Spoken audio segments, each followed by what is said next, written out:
तीसरी ढाल में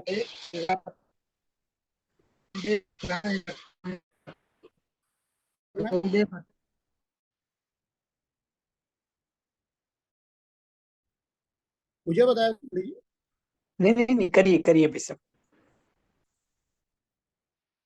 प्रथम ढाल में चारों गतियों के दुखों का वर्णन कर, दूसरी ढाल में चारों गतियों में भ्रमण का कारण मिथ्या दर्शन ज्ञान चारित्र का अग्रहित और ग्रहित मिथ्यात्व के रूप में वर्णन कर, तीसरी ढाल में चारों गति के दुख दुख का अभाव करने के लिए निश्चय सम्यक दर्शन कैसे प्राप्त हो, इसका वर्णन किया है। संसार की कोई भी गति सुखदायक नहीं है।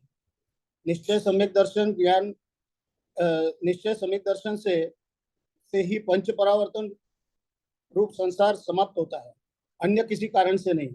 इसीलिए यहाँ तीसरी ढाल में निश्चय सम्यक दर्शन का विशेष लक्षण, फल और एवं महिमा का वर्णन किया है।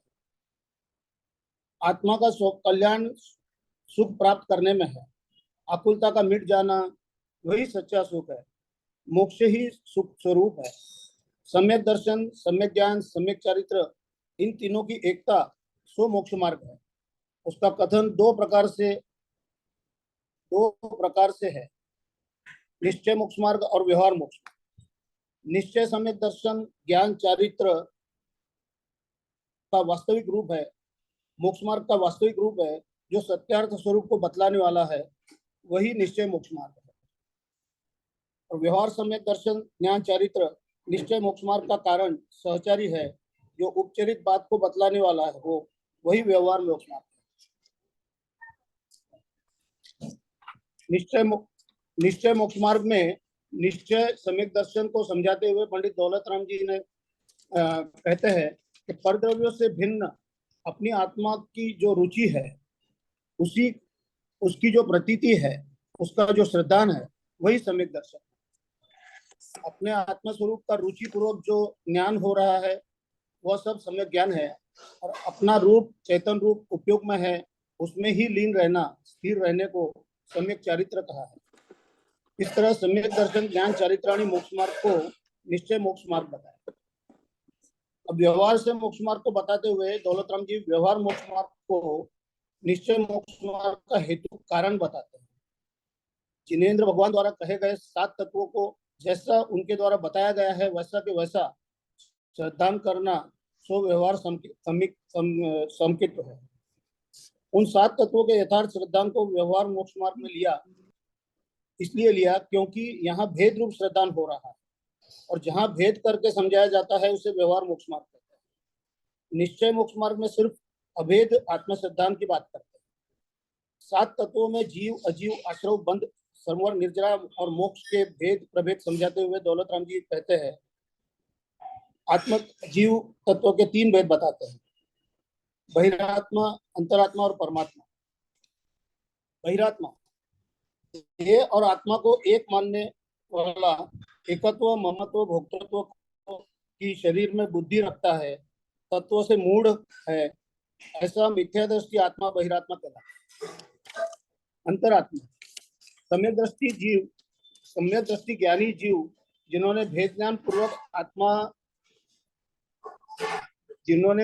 पूर्वक आत्मा और शरीर को भिन्न जान लिया है,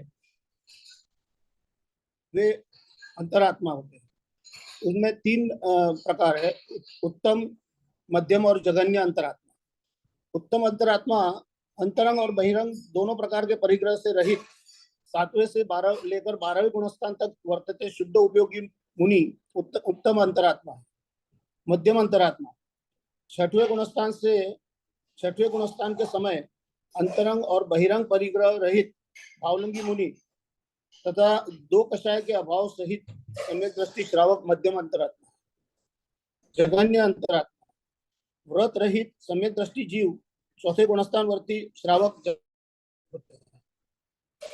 तीसरा परमात्मा जिन्होंने परम पद को पा लिया हो, ऐसे सकल परमात्मा और निकल परमात्मा, ये दो प्रकार। सकल परमात्मा लोकालोक को जानने वाले और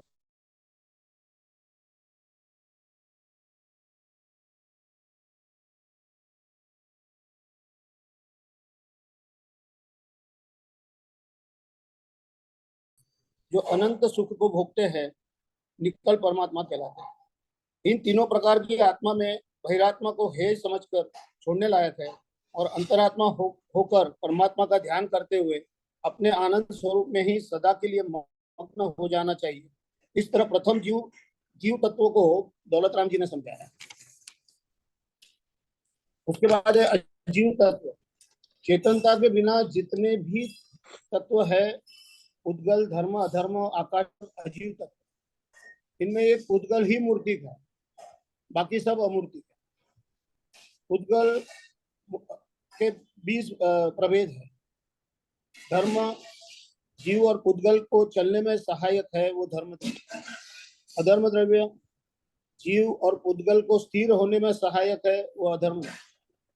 आकाश द्रव्य समस्त द्रव्यों को रहने के लिए स्थान दे रहा है। काल निश्चय से नियत वर्तना, इसको निश्चय से काल द्रव्य को नियत वर्तना, काल द्रव्य से निमित्त से सहो द्रव्य में निरंतर वर्तना चल रहा है, सो निश्चय काल। व्यवहार काल में रात, दिन, घड़ी, घंटा, समय, ये सब व्यवहार काल कहलाता है। आश्रव में मिथ्यात्व, अविरति, प्रमाद, कषाय, योग, ये 5 आश्रव के भेद है। इनमें मिथ्यात्व, अविरति, कषाय और प्रमाद, ये चारों आश्रव और बंध के कारण है। मिथ्यात्व जीवादि 7 तत्वों की विपरीत 7 तत्वों का मिथ्या श्रद्धान करना, सो मिथ्यात्व कहलाता है। अविरति व्रत धारण करने के भाव नहीं आना, यह अविरति कहलाता है। कषाय जो आत्मा को कष्य अर्थात दुख दे, उनको कषाय कहा जाता है। प्रमाद 15 प्रकार के प्रमाद सहित उपयोग हो रहा हो तो वह आश्रव का कारण बनता है। और योग मन, वचन, काय के भेद से 3 प्रकार के योग, ये आश्रव आत्मा को दुख के कारण है, सो इनका त्याग करना चाहिए। बंध कर्मों का जीव प्रदेशों के साथ एक क्षेत्रावगारूप संबंध को धारण करने को बंध कहते हैं। ये बंध तो कभी होना ही नहीं चाहिए। संवर कषायों का अभाव होने पर और इंद्रिय और मन को जीतने पर जो कर्म का आना रुक जाता है, उसे संवर कहते हैं। उस संवर को ग्रहण करना चाहिए। निर्जरा तप की शक्ति से, बल से कर्मों का जो झड़ना होता है, उसे निर्जरा कहते हैं। उस निर्जरा को सदा धारण करना चाहिए। मोक्ष इन समस्त कर्मों से रहित जो अवस्था है, वह मोक्ष है, सुखकारी है। इस प्रकार से जो 7 तत्वों का श्रद्धान करता है, उसे व्यवहार सम्यक को कहते हैं। तीसरी डाल का सारांश यही है कि 3 काल में निश्चय सम्यक के समान सुखकारी अन्य कोई वस्तु नहीं है। सर्वधर्मों का मूल सार तथा मोक्ष मार्ग की प्रथम सीढ़ी यह सम्यक तो ही है। उसके बिना ज्ञान और चारित्र सम्यक को प्राप्त नहीं होते, मिथ्या कहलाते हैं। इसलिए प्रत्येक आत्मार्थी को तत्व विचार द्वारा निश्चय सम्यक दर्शन प्राप्त करना चाहिए। जय जय।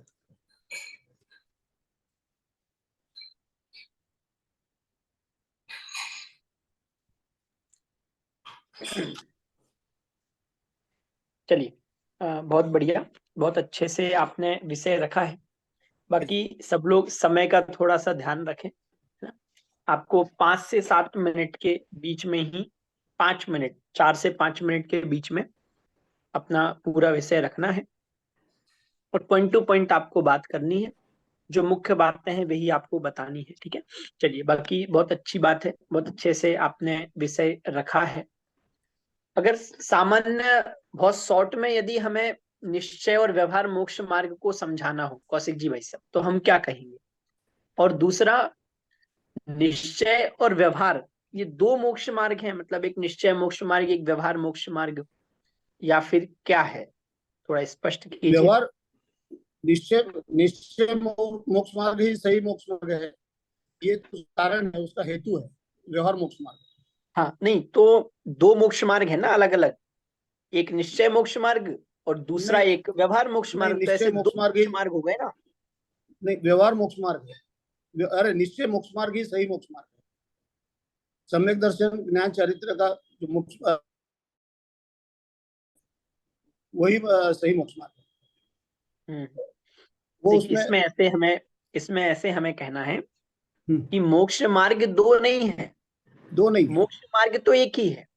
हम दो प्रकार से उसका विचार करते नए, हैं। दो नए से उसको समझाया जाता हाँ हाँ, मोक्ष मार्ग एक ही है, हम दो प्रकार से उसका विचार है, करते विचार हैं। करते तो जब हम दो प्रकार से उसी एक मोक्ष मार्ग का विचार करते हैं, तो वहां जो वास्तविक मोक्ष मार्ग है उसको हम निश्चय मोक्ष मार्ग कह देते हैं, और जो वास्तविक मोक्ष मार्ग का हैं। कारण नहीं है है, या सहचारी है उसको हम व्यवहार मोक्ष मार्ग कह देते हैं। चलिए, बहुत बढ़िया, है ना। अच्छा, अगर एक और प्रश्न जो मैंने आपसे पूछा था, शॉर्ट में यदि हमें निश्चय और व्यवहार मोक्ष मार्ग को समझाना है तो हम कैसे समझाएंगे, बहुत संक्षेप में। निश्चय मोक्ष मार्ग और व्यवहार मोक्ष मार्ग को सम्यक हम्म दर्शन, ज्ञान, चारित्र, हम्म, बिल्कुल, बहुत सम्यक बढ़िया। दर्शन, सम्यक हाँ, दर्शन, सम्यक ज्ञान, दर्शन चारित्र, ज्ञान चारित्र मोक्ष मार्ग है, ये मोक्ष निश्चय मार्ग है। मोक्ष मार्ग है। और हाँ जी। व्यवहार मोक्ष मार्ग, व्यवहार मोक्ष मार्ग में पूजा वगैरह जो अपने बाहर बाह्य ये कार्य है, वो सब व्यवहार मोक्ष नहीं नहीं भाई साहब, इसमें अगर हम मार्ग। ऐसे कहेंगे कि जो बाह्य क्रियाएं हैं वो बाह्य व्यवहार मोक्ष क्रिया है, मार्ग, तो ऐसे हमें नहीं बोलना है, बाह्य क्रियाएं नहीं, उसको हमें ऐसे समझाना है कि निश्चय मोक्ष मार्ग सम्यक दर्शन ज्ञान चारित्र रूप है। उस निश्चय मोक्ष मार्ग के सहकारी जो भाव है, सहकारी, सहकारी जी, जितने भी भाव हैं, भाव जो है। जो भी उसमें सहकारी है, वो सब व्यवहार मोक्ष मार्ग की श्रेणी में जाएगा। ठीक है। अगर हम सिर्फ व्यवहार मोक्ष मार्ग में इतना कह देंगे कि दया दान आदि क्रिया वो व्यवहार मोक्ष मार्ग हैं, तो व्यक्ति को क्या लगेगा कि ये दया दान व्रत आदि क्रियाएं कर लो, है ना, और व्यवहार मोक्ष मार्ग हम साध रहे हैं। लेकिन ऐसा नहीं है। पहली बात, निश्चय के साथ ही व्यवहार व्यवहार नाम पाता है, तो निश्चय मोक्ष मार्ग का जो सहचारी है वो व्यवहार मोक्ष मार्ग है। और दूसरा, अगर हमें व्यवहार मोक्ष मार्ग को समझाना है तो हम उसको ऐसे डिफाइन करेंगे कि निश्चय मोक्ष मार्ग सम्यक दर्शन ज्ञान चारित्र रूप है, उस निश्चय मोक्ष मार्ग का जो सहकारी है वो सहकारी है, व्यवहार मोक्ष। जी। चलिए, बहुत बढ़िया। बाकी बहुत अच्छे से आपने विषय प्रस्तुत किया, समझ में भी आपको सारी बातें आई हैं। चलिए, हाँ, कहाँ तक की अपनी बात हो गई थी, विषय ख्याल में है सबको? अपन ने जो चर्चा की थी वो पूरा विषय लग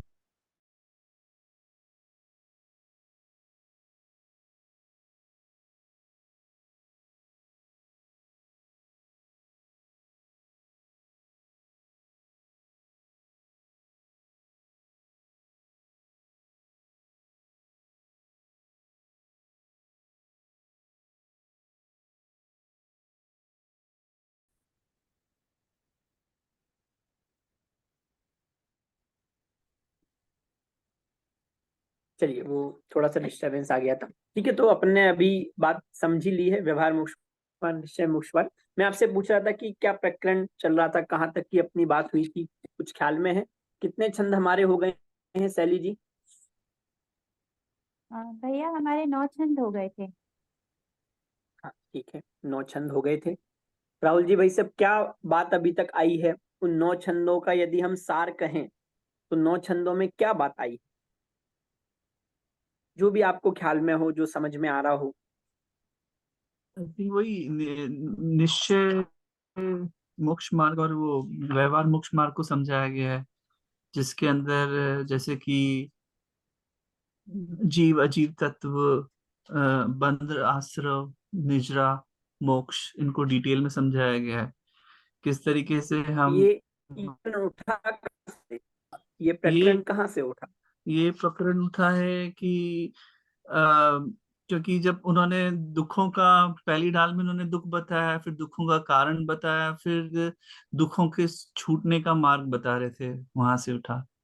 यानी कि हम्म, सम्यक दर्शन कैसे होएगा उसको डिटेल में समझाने के लिए उन्होंने फिर 7 तत्व को चलिए, समझाना बहुत शुरू बढ़िया, किया।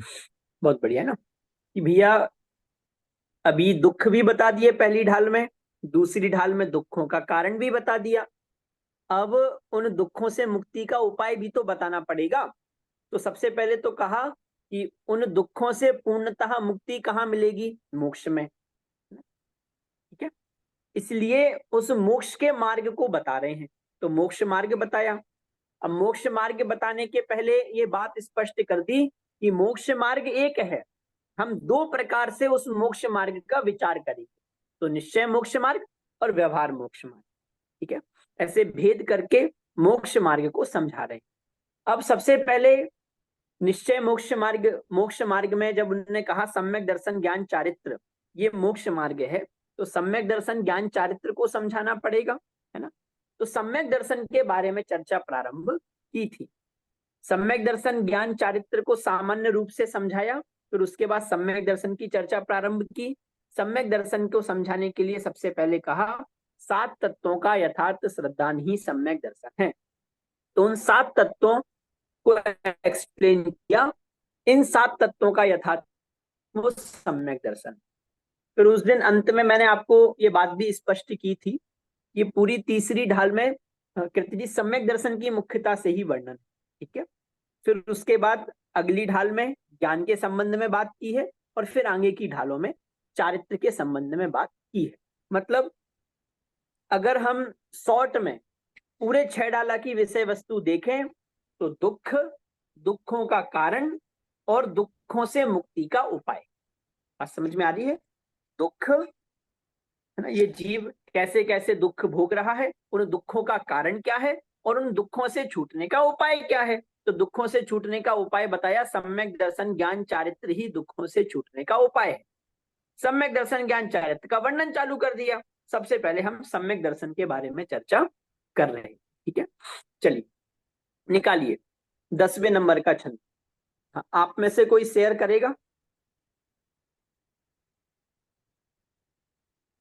चलिए नीति जी, मैं आपको होस्ट बना रहा हूं, इसमें को होस्ट बनाने का ऑप्शन नहीं आ पा रहा है, तो मैं आपको होस्ट बना रहा हूं। आप मुझे मतलब स्पॉटलाइट पर भी और मुझे अनम्यूट भी रखें, है ना? चलिए,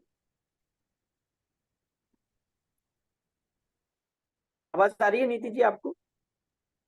सर मैं शेयर नहीं कर पाऊंगी, अच्छा अच्छा, सॉरी। चलिए ठीक है। और कोई कर सकता है स्क्रीन शेयर, तो हम उसको होस्ट बना देंगे।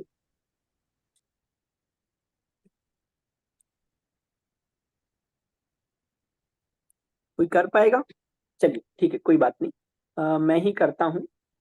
आप मुझे ही वापस होस्ट बना दीजिए कृति जी, मैंने आपको होस्ट बना दिया था, आप मुझे वापस होस्ट बना दीजिए।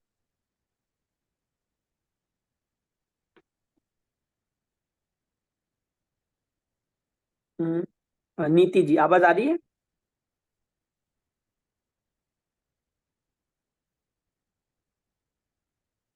हाँ सर, आ रही है। क्या करना है मुझे? हाँ हाँ, मैंने आपको होस्ट बना दिया था, पर आप अभी नहीं कर पा रहे, तो आप मुझे वापस होस्ट बना दीजिए।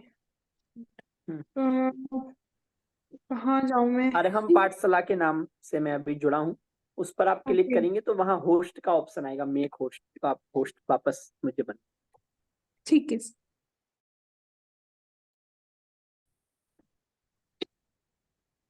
एक होस्ट। चलिए ठीक है, एक सेकंड मैं शेयर कर रहा हूँ, तब तक सबके पास ग्रंथ तो है ही। कौन पाठ करेगा अगले छंद का? चलिए करिए, गरिमा जी पाठ करिए। हाँ 10वें नंबर का ना? हाँ।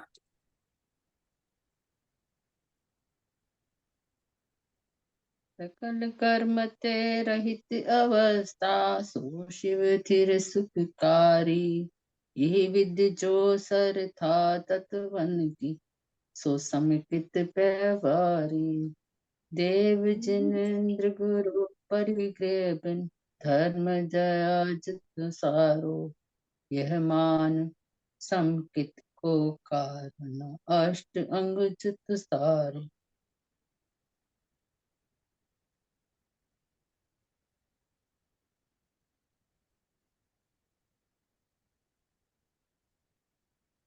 देखिए एक बार प्रारंभ से हम देख लें तो सबसे पहले हाँ, यहाँ पर सम्यक दर्शन की बात चालू की थी, व्यवहार सम्यक्तों का स्वरूप बताया था, सातों तत्वों का यथार्थ श्रद्धान वो सम्यक दर्शन है।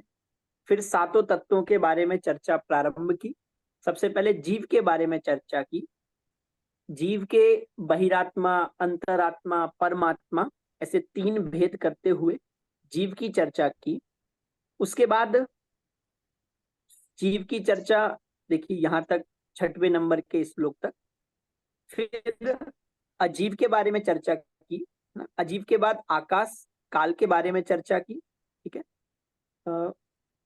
तो 6 द्रव्य, एक सेकंड, जीव के बारे में चर्चा की। जीव के बाद अजीव तत्व के अंतर्गत अन्य बचे हुए जो 5 द्रव्य हैं, उन 5 द्रव्यों की चर्चा की। फिर उसके बाद आगे बढ़े तो जीव की चर्चा हो गई थी, अजीव की चर्चा हो गई थी।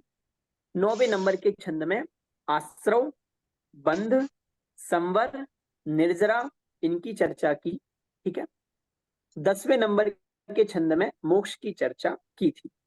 ठीक है, फिर उसके बाद व्यवहार सम्यक्तु का जो दूसरा लक्षण है उसके बारे में भी 10वें नंबर के छंद में बात की है। एक बार हम 10वें नंबर का छंद पढ़ेंगे, उसका सामान्य अर्थ समझेंगे और फिर अपन आगे का नया प्रकरण प्रारंभ करेंगे। देखिए, सकल कर्म ते रहित अवस्था सो शिव थिर सुखकारी। ठीक है, समस्त कर्मों से रहित जो अवस्था है वो शिव स्थिर सुखकारी है, वो कल्याण को करने वाली है। वही अवस्था स्थिर है और वही अवस्था सुख को करने वाली है। यह विधि जो श्रद्धा तत्वन की सो समकित व्यवहारी।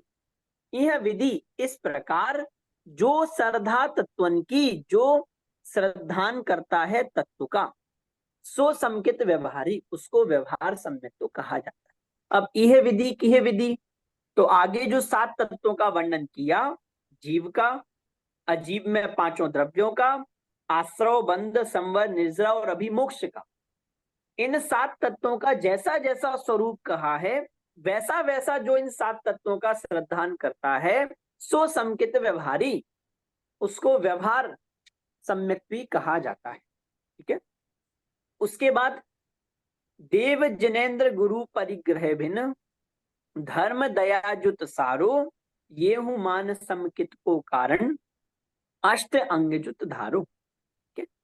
देव जिनेन्द्र गुरु परिग्रह बिन धर्म दयाजुत सारो।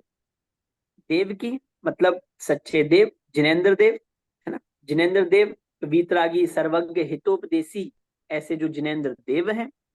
गुरु परिग्रह बिन, परिग्रह से रहित जो गुरु हैं। धर्म दयाजुत सारो, और दया आदि से युक्त जो धर्म है। ये हूं मान समकित को कारण, इनका श्रद्धान देव, गुरु, धर्म। देव कैसे देव? जिनेन्द्र देव, जिन्होंने पंच इंद्रियों को जीत लिया है, मोह राग द्वेष को जीत लिया है, जो वीतरागी, सर्वज्ञ और हितोपदेशी हैं, ऐसे देव।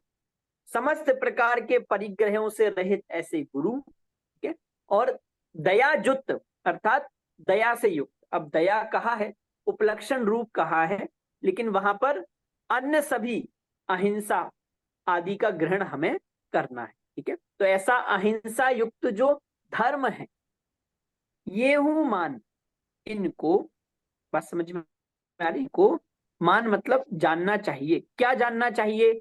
समकित को कारण, इनको भी सम्यक्त का कारण जानना चाहिए।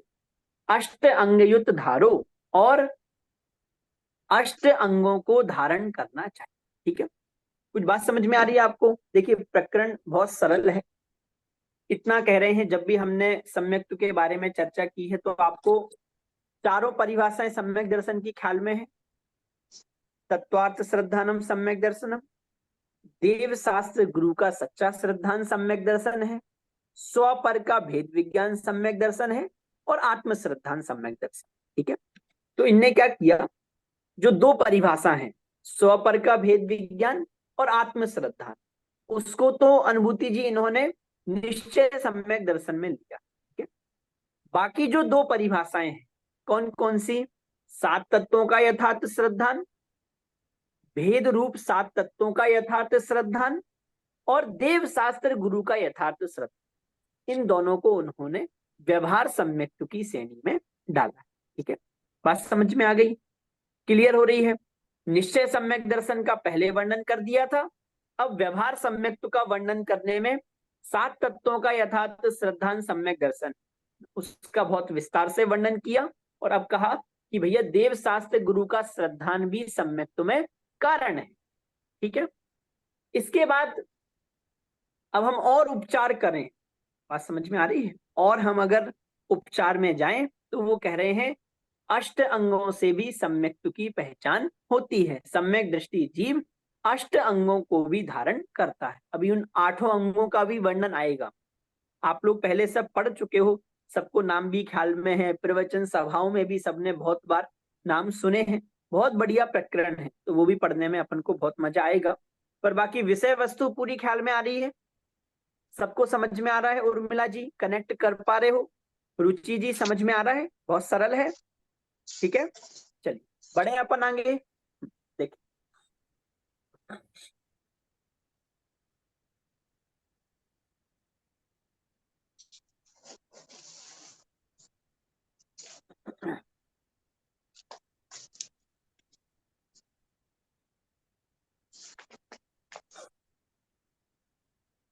चलिए कौन पढ़ेगा अगला छंद?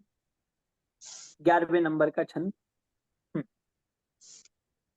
वसुमद टार निवारित शठता हाँ, शठ रुकिए ललिता जी, हम एक एक करके जो हैंड रेस कर रहे हैं सबको मौका देंगे ना। इससे पहले आपने पढ़ा था, चलिए हाँ पढ़िए शैली जी।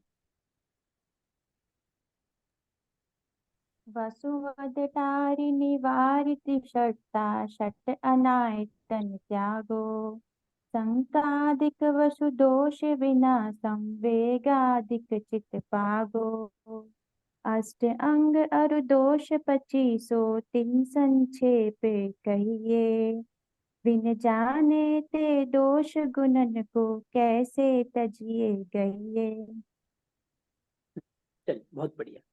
उसके बाद कह रहे हैं वसुमद टारी निवारी त्रिसठता सट अनायतन त्यागो। ठीक है, वसु, वसु मतलब क्या होता है? वसु मतलब होता है 8। ठीक है, वसुमद मतलब 8 मदों को टारी, 8 मदों को टार कर, अर्थात 8 मदों का त्याग करके निवारी तिसठता, एक एक शब्द समझ में आना चाहिए। निवारी मतलब निवारण करके, दूर करके। त्रिसठता 3 प्रकार की सठता, मतलब 3 प्रकार की मूर्ताओं को निवारी दूर करके सट अनायतन त्यागो, 6 प्रकार के जो अनायतन है। आयतन और अनायतन मतलब समझ में आता है? आयतन और अनायतन, आयतन मतलब स्थान, अनायतन मतलब स्थान नहीं है। किसके स्थान नहीं है?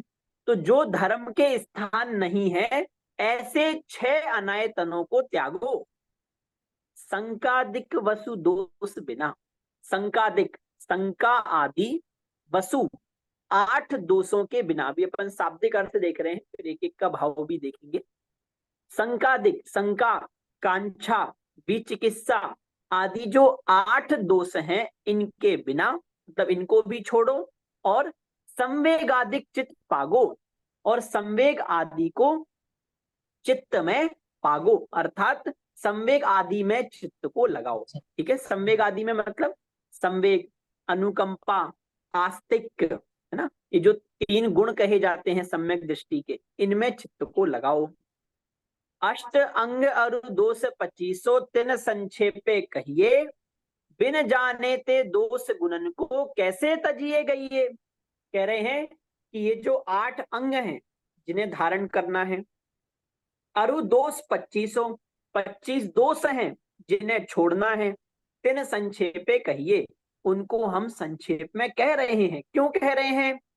बिन जाने ते दोष गुणन को कैसे तजिए गइये, जब तक हम उन दोषों को नहीं जानेंगे, बात समझ में आ रही है, तब तक गुणन को कैसे तजिए गइये, तब तक हम उन दोषों को कैसे तजेंगे और गुणों को कैसे गहेंगे। ठीक है, समझ गए? बिन जाने थे, जब तक हम जानेंगे नहीं तब तक हम दोषों को कैसे तजेंगे और गुणों को हम कैसे ग्रहण करेंगे।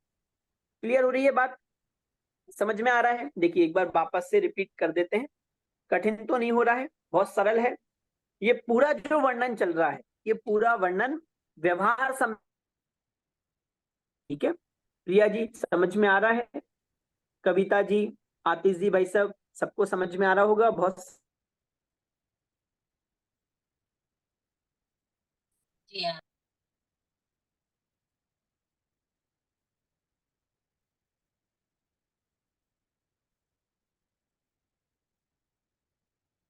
सबसे पहले कहा 7 तत्वों का यथार्थ श्रद्धान, भेद रूप में जो आप कर रहे हो वो व्यवहार सम्मेलन है। मैं आपसे पूछूंगा, पहला समझ में आ गया?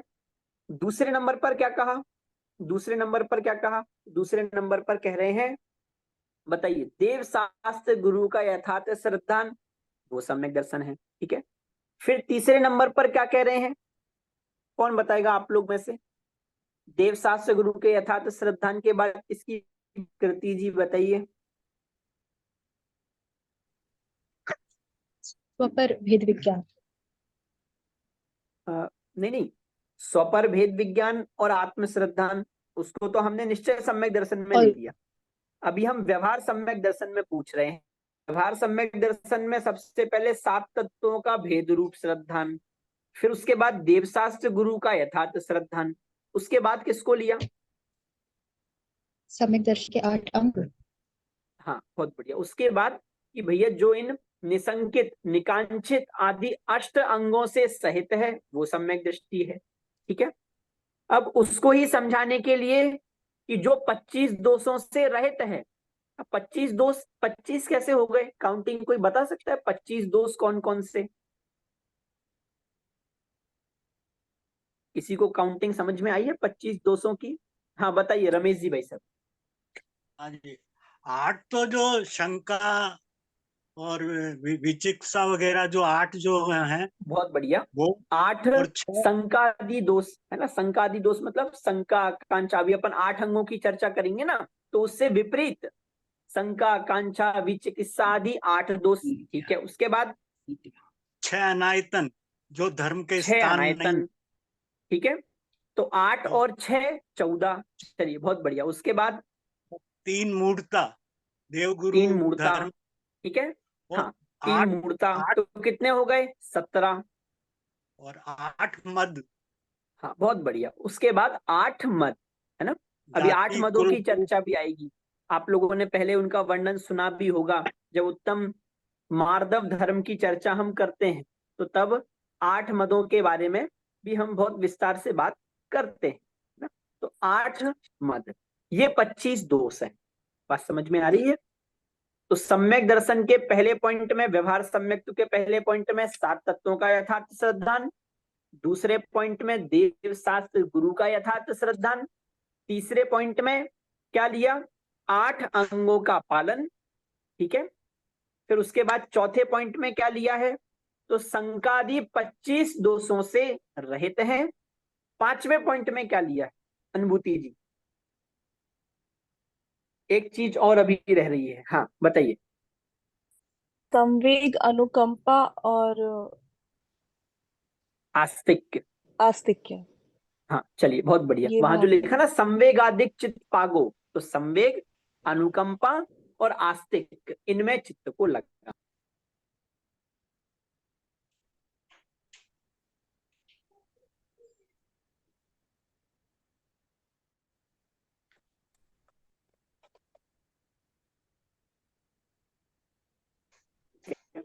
पांच के माध्यम से उनने व्यवहार सम्यक की चर्चा की है।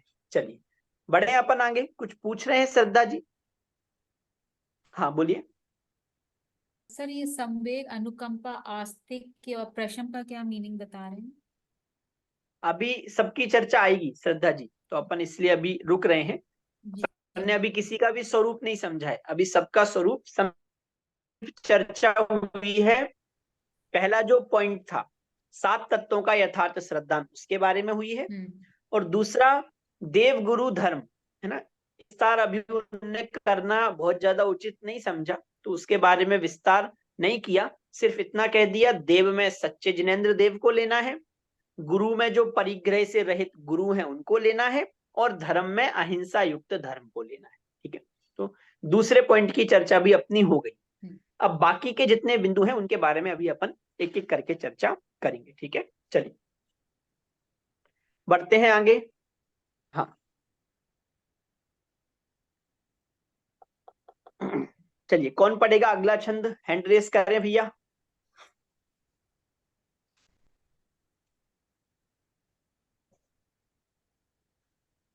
हाँ बाकी लोग, बहुत से लोग हैं जिनका नंबर अभी नहीं आया है।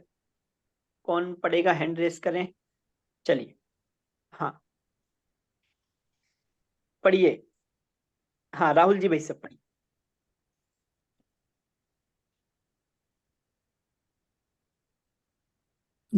जिन वच में शंका ना धार, वर्ष भव सुख वांछा बाने, मुनि तन मलिन देख घिनावे, तत्व कुतत्व पिछाने, निज गुण अरु पर अवगुण ढाके, निज धर्म बढ़ावे, कामादि कर वशते चिगते, निज पर को सूद डिरावे।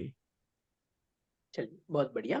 देखिए, जिन वच में शंका न धार विरस, भव सुख वांछा भाने। जिन वच में शंका न धार, जिन वचनों में शंका को नहीं धारना।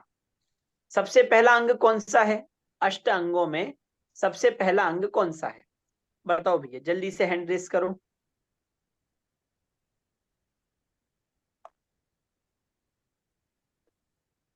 हाँ चलिए बोलिए, बोलिए श्रद्धा जी। निशंकित अंग। हाँ बहुत बढ़िया। सबसे पहला अंग कौन सा है? सबसे पहला अंग है निशंकित अंग, ठीक है। निशंकित अंग मतलब क्या होता है? शंका नहीं करना। किसमें शंका नहीं करना? तो जिनेंद्र भगवान के वचनों में शंका नहीं करना, उसको कहा जाता है निशंकित, ठीक है।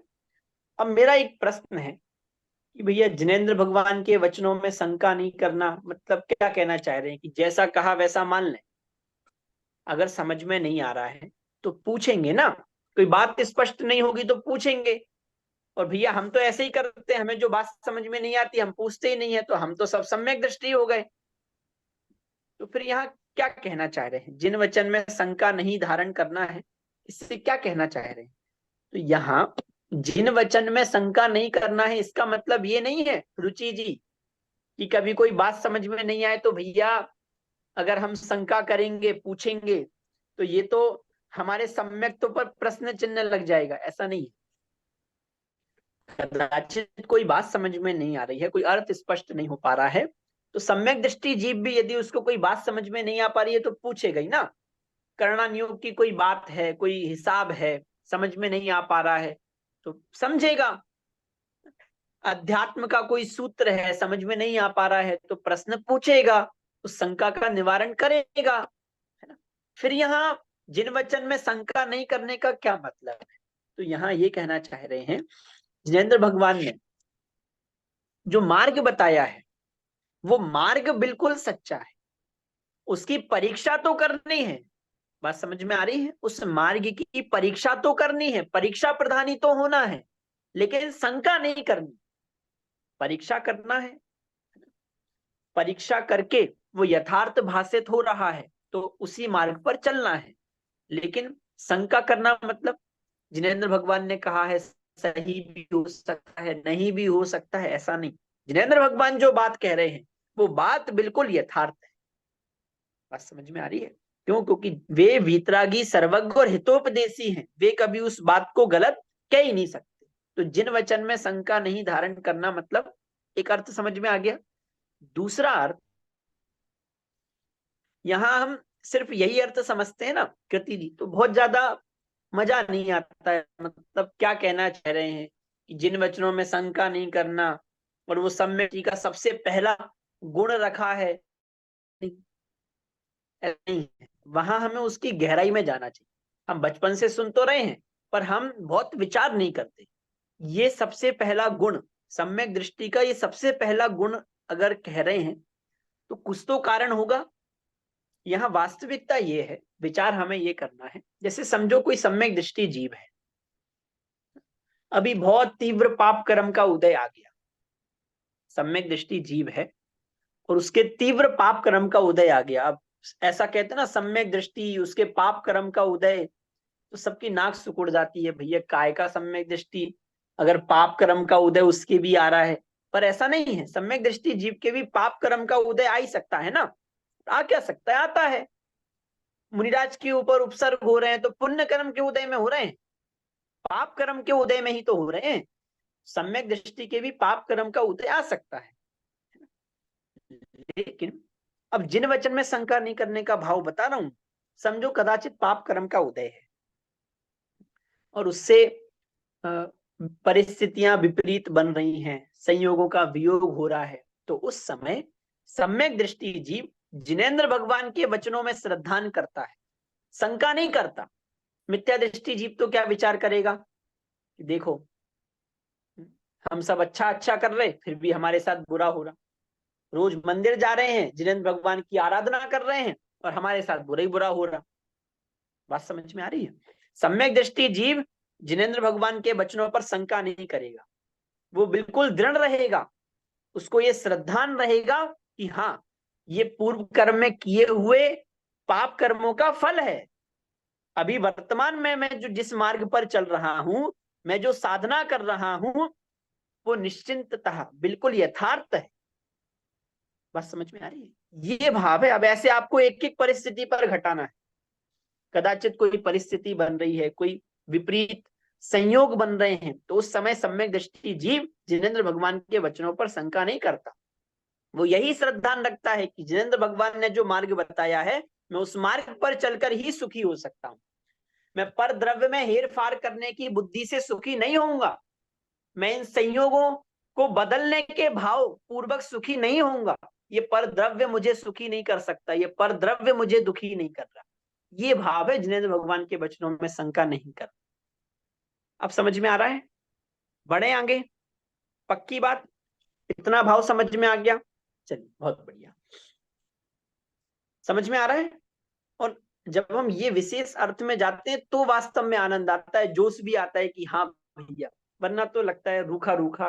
पहला गुण है निसंकित, वो शंका नहीं करना, हम पढ़ के चले जाते हैं, लेकिन शंका नहीं करने का भाव समझ में आना चाहिए। और हमें भी कभी भी मोक्ष मार्ग जो बताया जा रहा है, जो बात आगम में कही है, हमने उसकी परीक्षा की है, वो हमें यथार्थ भाषित होती है। अब कभी भी जिनेंद्र भगवान के वचनों पर शंका नहीं करती। जो मार्ग उनने बताया है बिल्कुल सच्चा है, कभी ये शंका नहीं करनी, कभी ये विचार नहीं आना चाहिए अरे परद्रव्य में परिणमन करने से भी सुखी हो सकता हूं क्या। नहीं, उनने कहा है ना, कहा है कि सुख आत्मिक गुण है, वो अंतरंग से ही आएगा, पर द्रव्य के अवलंबन से नहीं आएगा, बस खत्म बात। अब हमें कोई भी शंका नहीं है, ठीक है। चलिए, इसे ऐसे भी ले सकते हैं क्या साहब हाँ हाँ कि बोलिए भाई। भगवान ने तो जो कहा है, प्रभु ने जो कहा है वो सही है, मेरा संयोपसम अभी कमजोर है, या अभी मेरे को समझ में नहीं आ रहा है। हाँ बिल्कुल, इसको इस रूप में भी ले सकते हैं। कदाचित उदय बहुत तीव्र है ना, बुद्धि उसका निर्णय बहुत अधिक नहीं कर पा रही है, बात समझ में नहीं आ रही है, तो भी श्रद्धान तो होना, ठीक है। चलिए बहुत बढ़िया, देखिए पहला समझ में आ गया, जिनवच में संकान धार व्रस भव सुख वांछा भाने। अच्छा, अब ये व्रस भव सुख वांछा भाने मतलब, व्रस मतलब क्या होता है?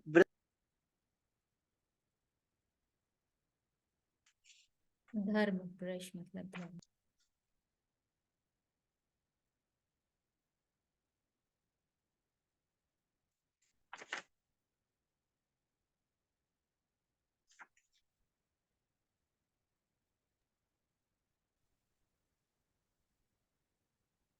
आवाज आ पा रही है मेरी? श्रद्धा जी आवाज आ रही है? अभी बीच में ब्रेक हुई होगी, है ना? हाँ चलिए, देखिए, जिनवच में संकान व्रस भव सुख वांछा भाने, जिनेंद्र भगवान के वचनों में शंका नहीं करता, ठीक है। फिर व्रस भव सुख वांछा भाने, इसका क्या अर्थ है? व्रस मतलब क्या है? व्रस मतलब है धर्म, ठीक है, धर्म धार, धर्म को धारण करके भव सुख वांछा भाने, भव सुख की वांछा ना भाने। ठीक है, जिन वच में शंका न धार, जिनेंद्र भगवान के वचनों में शंका नहीं करता, और व्रस भव सुख वांछा भाने, व्रस धार, व्रस धारण करके मतलब धर्म को धारण करके भव सुख वांछा भाने, भव सुख की वांछा, अब वो ना को यहां पर भी जोड़ना है, ना भाने अर्थात भव सुख की वांछा नहीं करता। ठीक है, क्लियर हो रही है बात? बढ़े आगे, देखिए अब इसका भाव क्या है कि जिनेंद्र भगवान धर्म को धारण करके जिनेंद्र भगवान की आराधना करके और भव सुख की वांछा नहीं करता, इसका क्या भाव है?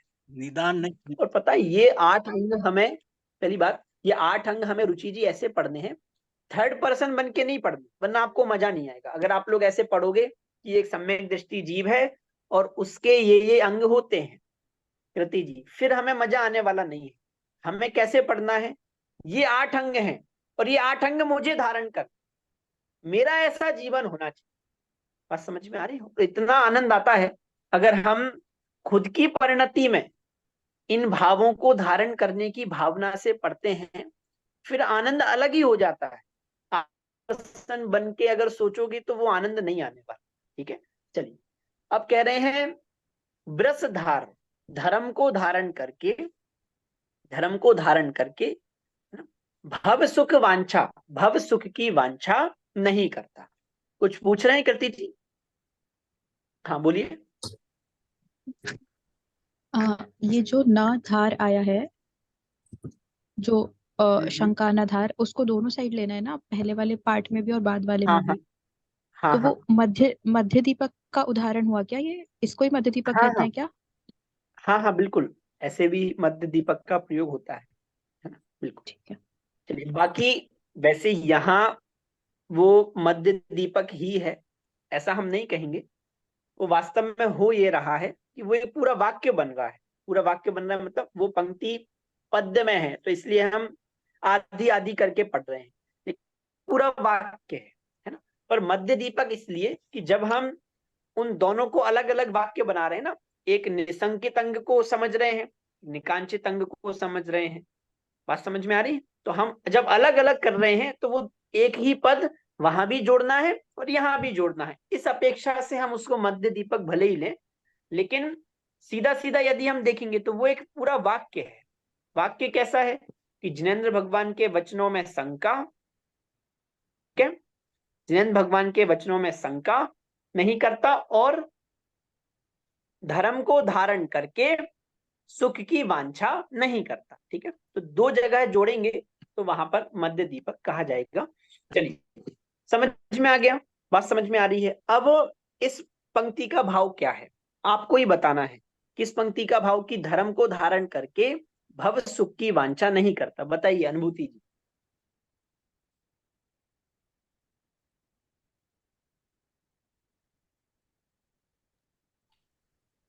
कोई भी सांसारिक सुख की उसको इच्छा नहीं है।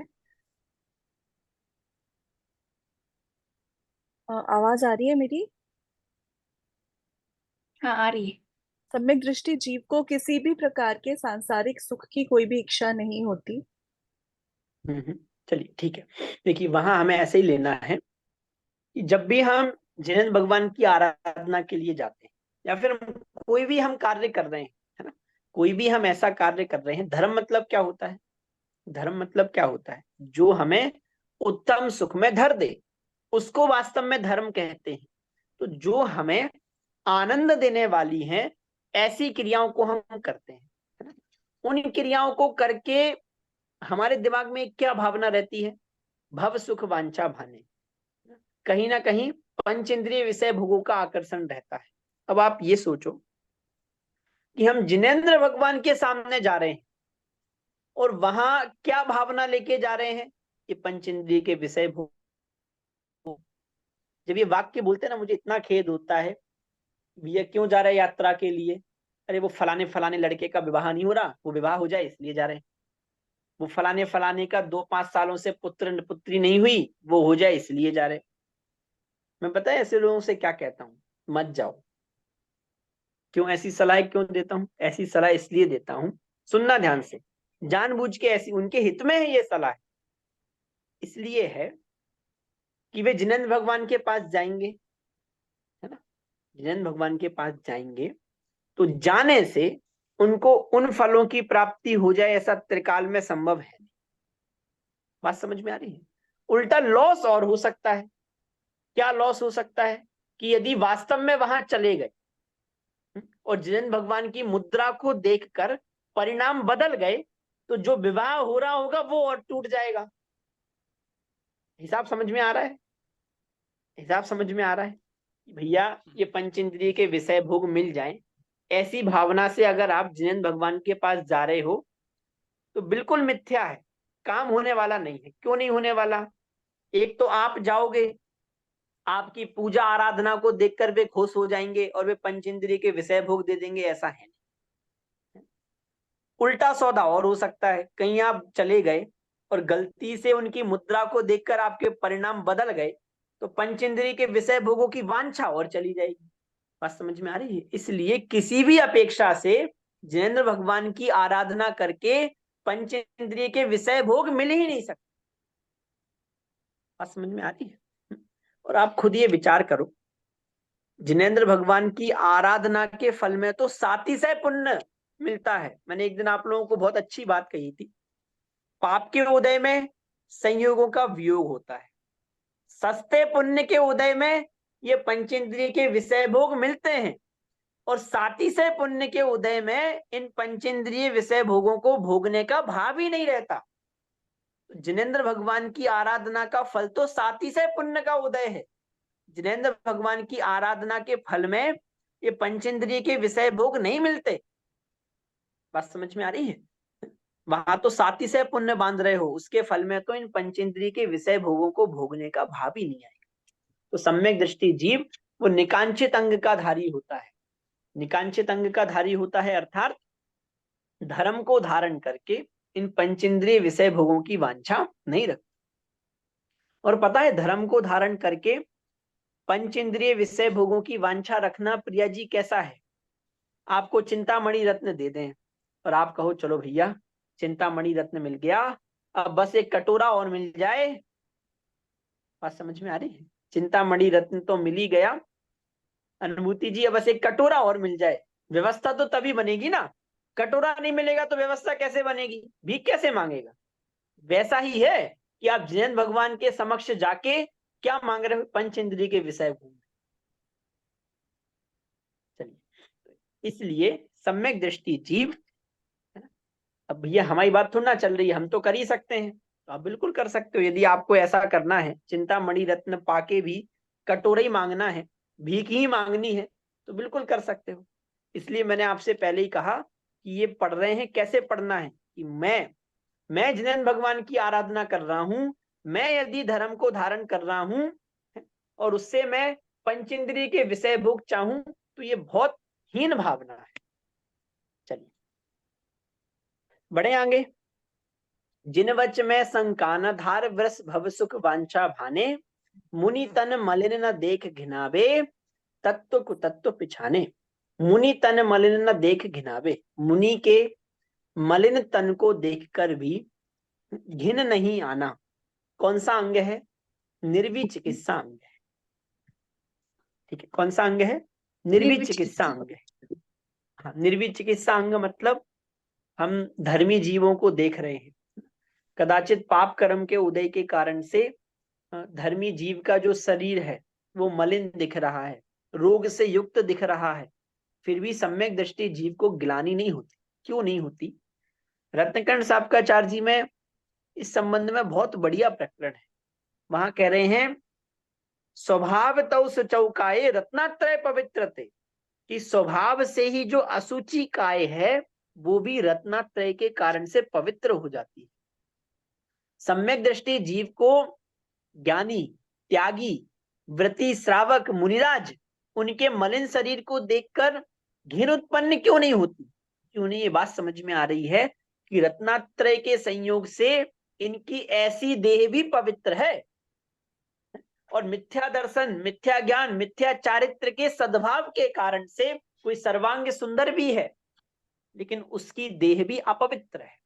तो यदि कदाचित ग्लानि करनी भी है तो जिनके मिथ्या दर्शन, मिथ्या ज्ञान, मिथ्या चारित्र है, उनके शरीर को देखकर ग्लानि करें तो बात समझ में आए।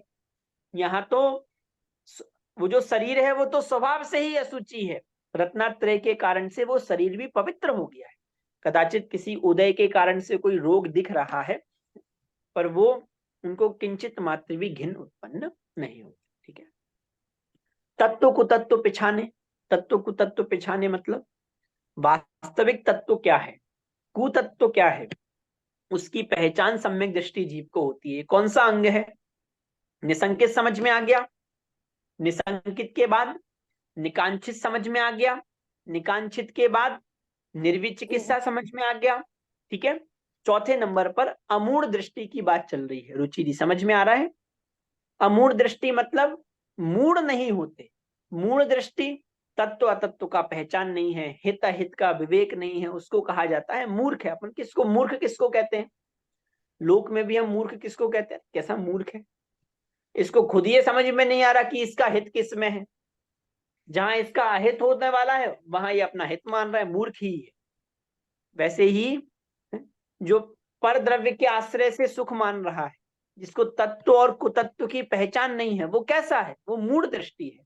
सम्यक दृष्टि जीव को तत्व और कुतत्व की पहचान है, इसलिए सम्यक दृष्टि जीव कैसा है? अमूढ़ दृष्टि से युक्त है। ठीक है। निज गुण अरु पर अवगुण ढाके वाजिन धर्म बढ़ावे।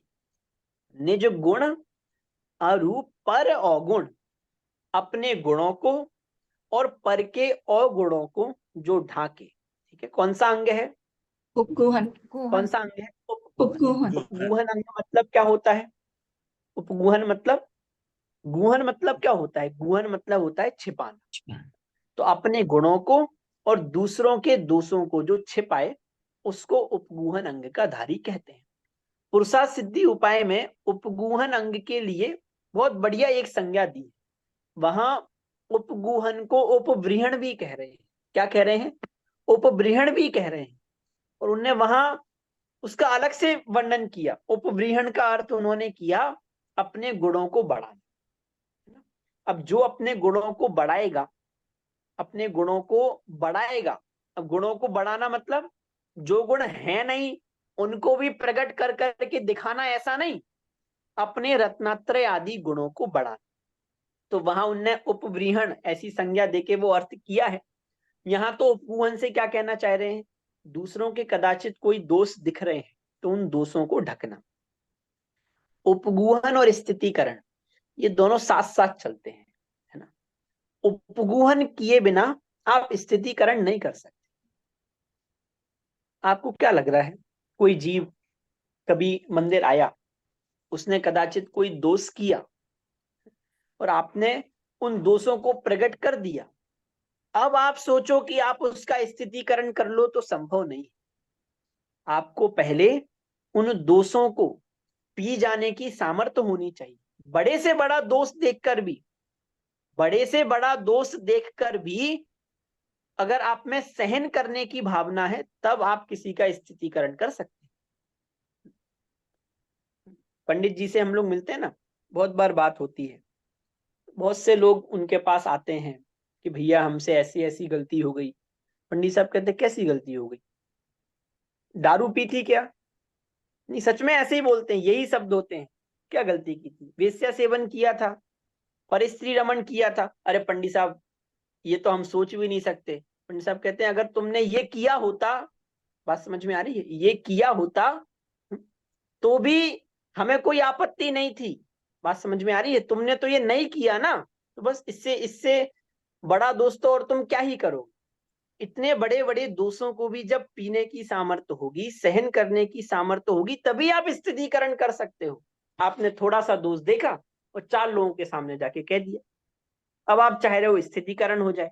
अब स्थितिकरण नहीं हो सकता। आपने उन दोषों को प्रकट करके उस व्यक्ति को धर्म मार्ग से दूर कर दिया। और वहीं आप अगर उस समय उन दोषों का उपगूहन करते और बाद में बहुत शांति से स्थितिकरण करते तो वो एक व्यक्ति धर्म मार्ग में लग जाता। अभी आपको क्या लग रहा है, हम धीरे धीरे साधर्मी विछुड़ते जा रहे हैं, लोग बागों का मंदिर में आना कम होता जा रहा है। किन कारणों से हो रहा है? इन्हीं कारणों से हो रहा है। कोई पहली बार मंदिर आया, लोग इतने, अब बताओ अब क्या होगा? अब ये होगा कि आज वो मंदिर आया था ना, अब ये विचार करेगा कहां से कहां गलती से पहुंच गए, तुम्हारा मंदिर तुम्ही को मुबारक। बस समझ में आ रही है? इसलिए बहुत बड़े बड़े दोषों को देखकर भी सहन करने की सामर्थ्य होनी चाहिए, तब ये जीव स्थितिकरण कर सकता है। ठीक है, तो निज गुण अरु पर अवगुण ढाके वा निज धर्म बढ़ावे। क्या कह रहे हैं? वा निज धर्म बढ़ावे, कामादिक कर व्रसते चिगते निज पर को सुदृढ़ावे। कामादिक कर व्रसते चिगते, कामादिक कर मतलब पंच इंद्रिय विषय भोगों के आकर्षण में आकर व्रसते, व्रस मतलब धर्म से चिगते, यदि कोई धर्म से चिग रहा है, अगर कोई धर्म से च्युत हो रहा है ना, निज पर को सुदृढ़ावे, यदि मैं किसी परिस्थितिवश है ना या फिर किन्हीं कारणों से धर्म से दूर हो रहा हूं तो खुद को धर्म पे लगाए रखना। बात समझ में आ रही है? और दूसरा, यदि कदाचित पंचेंद्रिय के विषय भोगों के आकर्षण में आकर धर्म से दूर हो रहा है तो उसको भी धर्म मार्ग पर लगाए रखना। इसको क्या कहा जाता है? इसको कहा जाता है, कौन सा अंग है भैया? स्थितिकरण। स्थितिकरण। ठीक है, तो पहली पंक्ति में उपगूहन, दूसरी पंक्ति में स्थितिकरण। जिन वच में शंका न धार वृष भव सुख वांछा भाने, मुनि तन मलिन न देख घिनावे तत्व कुतत्व पिछाने। निज गुण अरु पर अवगुण ढाके वाणिज धर्म बढ़ावे। कामादिक कर व्रसते चिगते निज पर को सुदृढ़ावे। चलिए अगला छंद।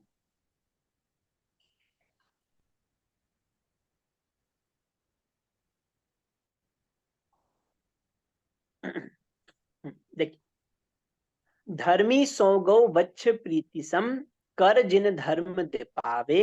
इन गुण ते विपरीत दोष वसु तिनको सतत खिपावे। धर्मी सो गो वच्छ प्रीति सम कर जिन धर्म दे पावे, मतलब कह रहे हैं धर्मी जीवों से प्रीति का भाव रखना। उदाहरण क्या दिया है? गो वच्छ प्रीति सम, जैसे गाय को अपने बछड़े से प्रीति होती है। जानबूझकर इनका उदाहरण क्यों लिया? गाय को जैसे अपने बछड़े से प्रीति होती है, जानबूझकर इनका उदाहरण इसलिए लिया क्योंकि गाय को ये पता है कि वो बछड़ा किसी भी प्रकार से मुझे उपकारी नहीं होगा। मतलब जैसे समझो पिता है, पिता अपने पुत्र का संरक्षण कर रहा है। क्यों कर रहा है? उसके चित्त में कदाचित ये भाव आ सकता है कि ये पुत्र बड़ा होगा तो मेरी संभाल करेगा, मेरी समाधि कराएगा। कदाचित ऐसी भावना उसके चित्त में आ सकती है, मेरे कुल को बढ़ाएगा, मेरा नाम रोशन करेगा, ऐसी भावना उसके चित्त में कदाचित आ भी सकती है। पर वहां गोवत्स, गाय अपने बछड़े से जो प्रीति कर रही है वो बिल्कुल निस्वार्थ है। उसको ये पता है ना ये बछड़ा मुझे कुछ देने वाला है, ना ये मेरी कुछ रक्षा करने वाला है, बाद में भी कभी ये मेरी रक्षा करे ऐसा है नहीं, लेकिन बिल्कुल निस्वार्थ भाव से कि ये मेरा है, ऐसी भावना रखते हुए वो प्रीति करता है। वैसे ही एक साधर्मी को दूसरे साधर्मी के प्रति अत्यंत प्रीति होनी चाहिए। अभी तो क्या होता है, अरे भैया ठीक है, जो हो रहा है सो होने दो, हम तो निश्चय वाले हैं, हम ज्यादा नहीं उलझते।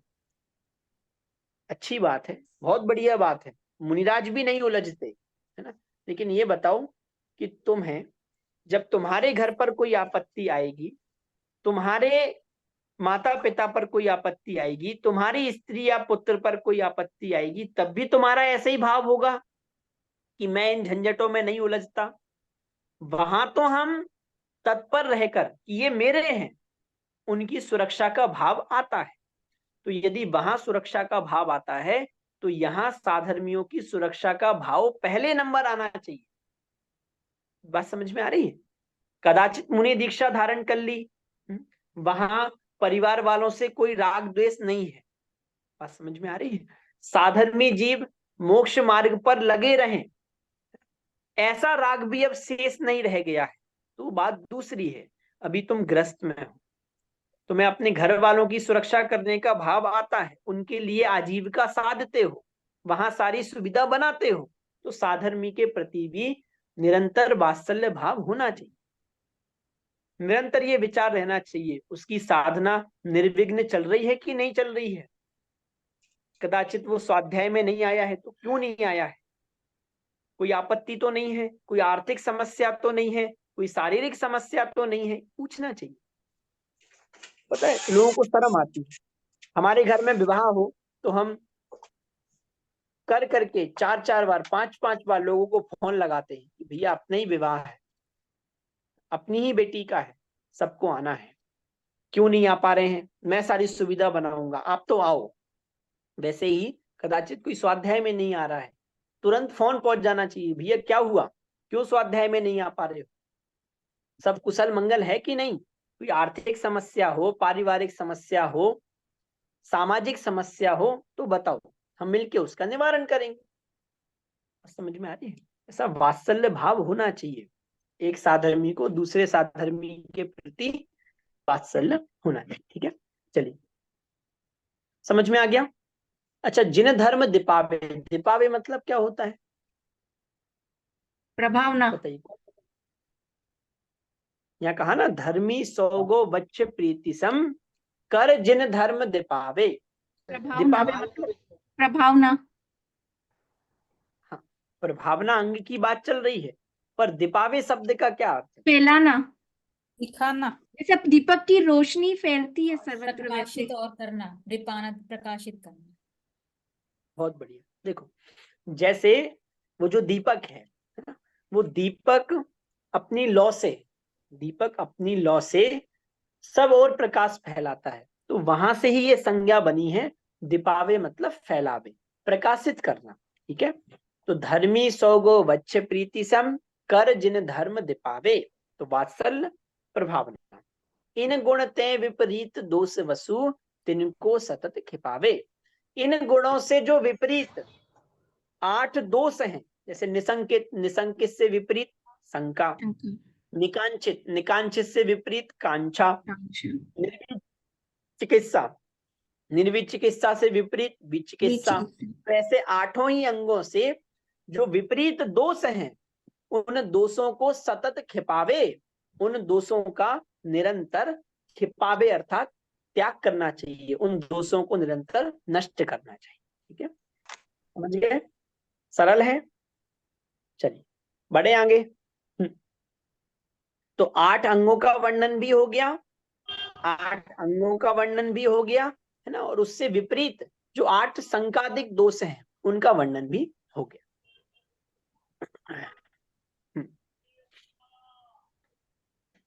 अगला छंद कौन पढ़ेगा, हैंड रेज करें।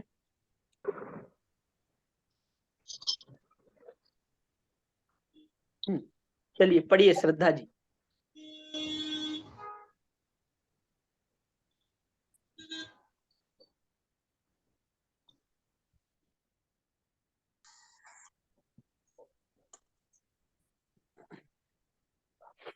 हाँ देखिए, अब 13वें छंद की जो 2 पंक्ति थी उनमें भी वो 8 अंगों का वर्णन कंटिन्यू चल रहा था ना, इसलिए वो 2 पंक्ति हमने पहले पढ़ ली थी। अब बची हुई 2 पंक्ति में अष्टमद का वर्णन प्रारंभ हो रहा है ना, तो आप पूरा ही छंद पढ़ लें, ये 2 पंक्ति भी और ये 2 पंक्ति भी।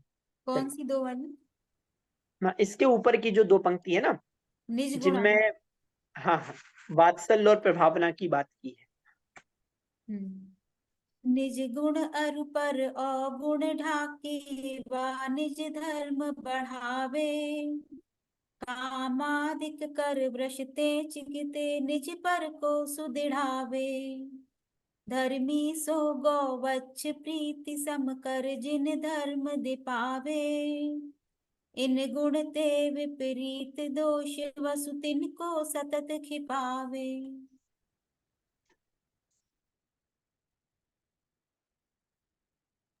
अभी पिता ये जो पंक्ति है ये तो पढ़नी है सामने 13वें नंबर के छंद की जो 2 पंक्ति शेष हैं। का पीछे दिए क्या? नहीं नहीं, पिता 13वां जो भूप छंद है, पिता भूप 13वां व जो, मातु, ये वाला क्या? हाँ पिता बिल्कुल बिल्कुल, इसके ऊपर की जो 2 पंक्ति थी उनमें अष्टांग का ही वर्णन चल रहा था, तो वो हमने पहले प्रकरण के साथ समझ ली थी। ये 2 पंक्ति शेष रह गई हैं, ये आगे के प्रकरण से संबद्ध है ना। इनमें अष्टमदों का वर्णन चल रहा है। ठीक है, चलिए अच्छा। ये 2 पंक्ति भी पढ़ लीजिए, फिर हम अर्थ समझते हैं। अष्टमदों का प्रकरण प्रारंभ हो रहा है। पिता भूप वा मातुल नृप जो होय न तो मद ठाने। मद न रूप को मद न ज्ञान को धन बल को मद भाने। चलिए बहुत बढ़िया। देखिए, पिता भूप व मातुल नृप जो होए न तो मद ठाने। पिता, भूप मतलब समझ में आता है? भूप मतलब बहुत बार सुना होगा ये शब्द राजा तो बचपन से ही। राजा। भूप मतलब क्या होता है? राजा। राजा। पिता भूप व मातुल नृप। नृप मतलब क्या होता है? राजा। नृप मतलब भी क्या होता है? राजा, है ना। तो यहाँ ये समझना है, पिता के पक्ष से कोई राजा हो, है ना, या फिर मातुल, माता के पक्ष से कोई राजा हो, होए न तो मद ठाने, किसी के राजा होने पर भी ना मद ठाने, जो मद को नहीं ठानता अर्थात मद को धारण नहीं करता। मद ना रूप को, मद ना ज्ञान को, धन बल को मद ठाने। ना तो मद का मद, ना तो रूप का मद करता है ना।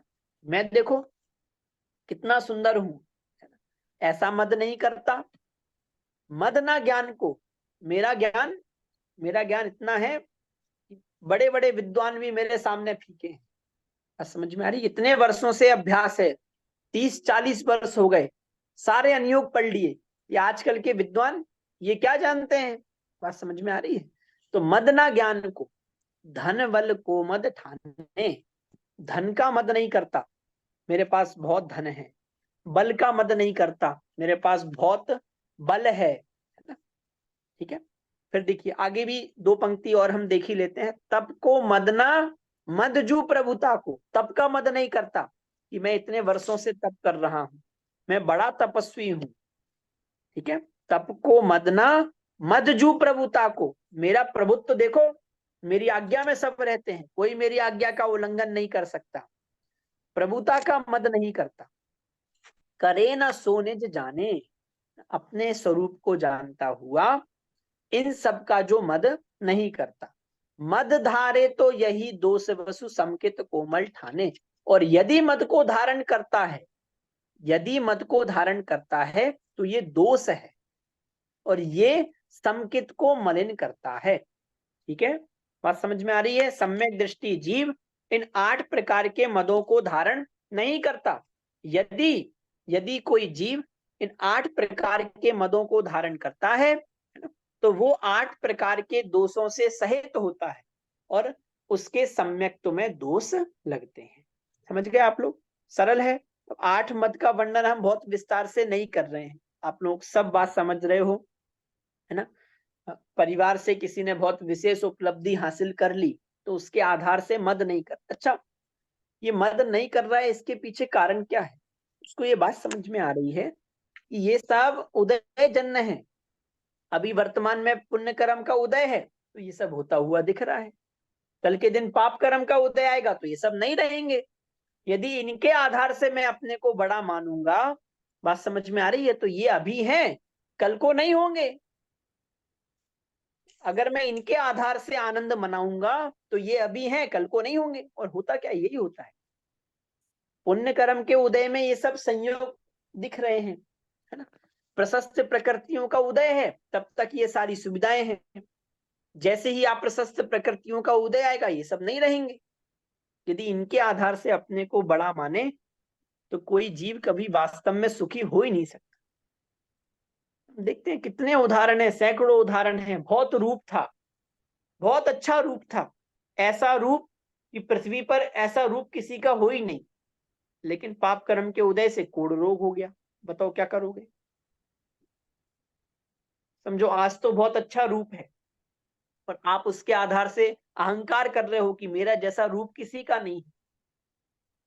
कल के दिन पाप कर्म का उदय आया, कोई रोग हो गया, कहीं से आप गिर गए, कोई एक्सीडेंट हो गया, वो जो भी आपका रूप था सब धरा का धरा रह जाएगा।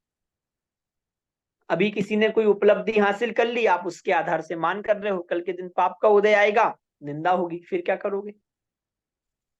ठीक है, तो ऐसा विचार करके सम्यक दृष्टि जीव इन 8 मदों को नहीं करता। यदि वो 8 मदों को धारण करता है तो संकेत को मल ठाने, तो सम्यक तुम्हें मल लगते हैं। चलिए बढ़े आगे। एक बार हम पढ़ लेते हैं। पिता भूप वा मातुल नृप जो, एक बार निकाल दीजिए उसको, ऊपर की जो 2 पंक्ति हैं तो सबको दिखेंगी। पिता भूप वा मातुल नृप जो होए न तो मद ठाने, मद न रूप को मद न ज्ञान को धन बल को मद भाने, तप को मद ना मद जु प्रभुता को करे न सो निज जाने, मद धारे तो यही दोष वसु समकित कोमल ठाने। चलिए बढ़े आगे।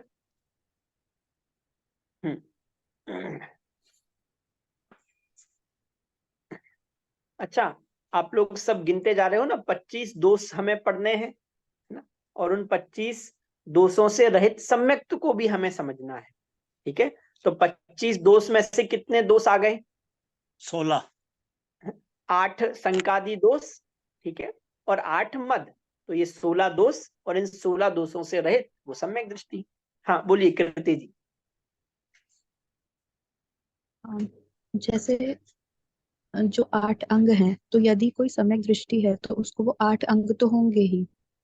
वैसे ही इन 8 मदों का ऐसा होता है क्या कि कोई सम्यक दृष्टि है तो उसको ये 8 मद हो ही नहीं सकते, या होंगे तो सम्यक्त्व में दोष है, वो तो हुआ, बात समझ आई, बट कोई सम्यक दृष्टि है तो उसको ये हो ही नहीं सकता, ऐसा है क्या? देखिए इसमें ऐसा है कि जितने भी जैसे समझो अष्ट अंग हैं, 8 मद से रहित है, प्रसम संवेग आस्तिक अनुकंपा आदि भाव हैं, इनसे सहित जो हम बता रहे हैं ना, ये व्यवहार सम्यक्त्व में भी उपचार है। मतलब कदाचित ऐसा हो सकता है कि उदय के कारण से, बाह्य परिस्थिति के कारण से आपको सम्यक दृष्टि के जीवन में भी ये ना दिखे, कदाचित ना दिखे, इससे वो मिथ्या दृष्टि ही हो गया ऐसा नहीं है। कदाचित उदय है, चारित्र मोहिनी की अन्य कसाएं हैं, उन अन्य कसाई के तीव्र उदय के कारण से ऐसा दिख सकता है, तीव्र कर्म के उदय के कारण से कदाचित मद करता हुआ दिख सकता है, कदाचित अष्ट अंग में से किन्हीं अंगों की कमी कदाचित दिख सकती है। बात समझ में आ रही है? इसलिए ये वास्तविक लक्षण नहीं है, इसके आधार से ही सम्यक्त्व की पहचान हो ऐसा नहीं है, पर सम्यक दृष्टि के जीवन में ये होते हैं।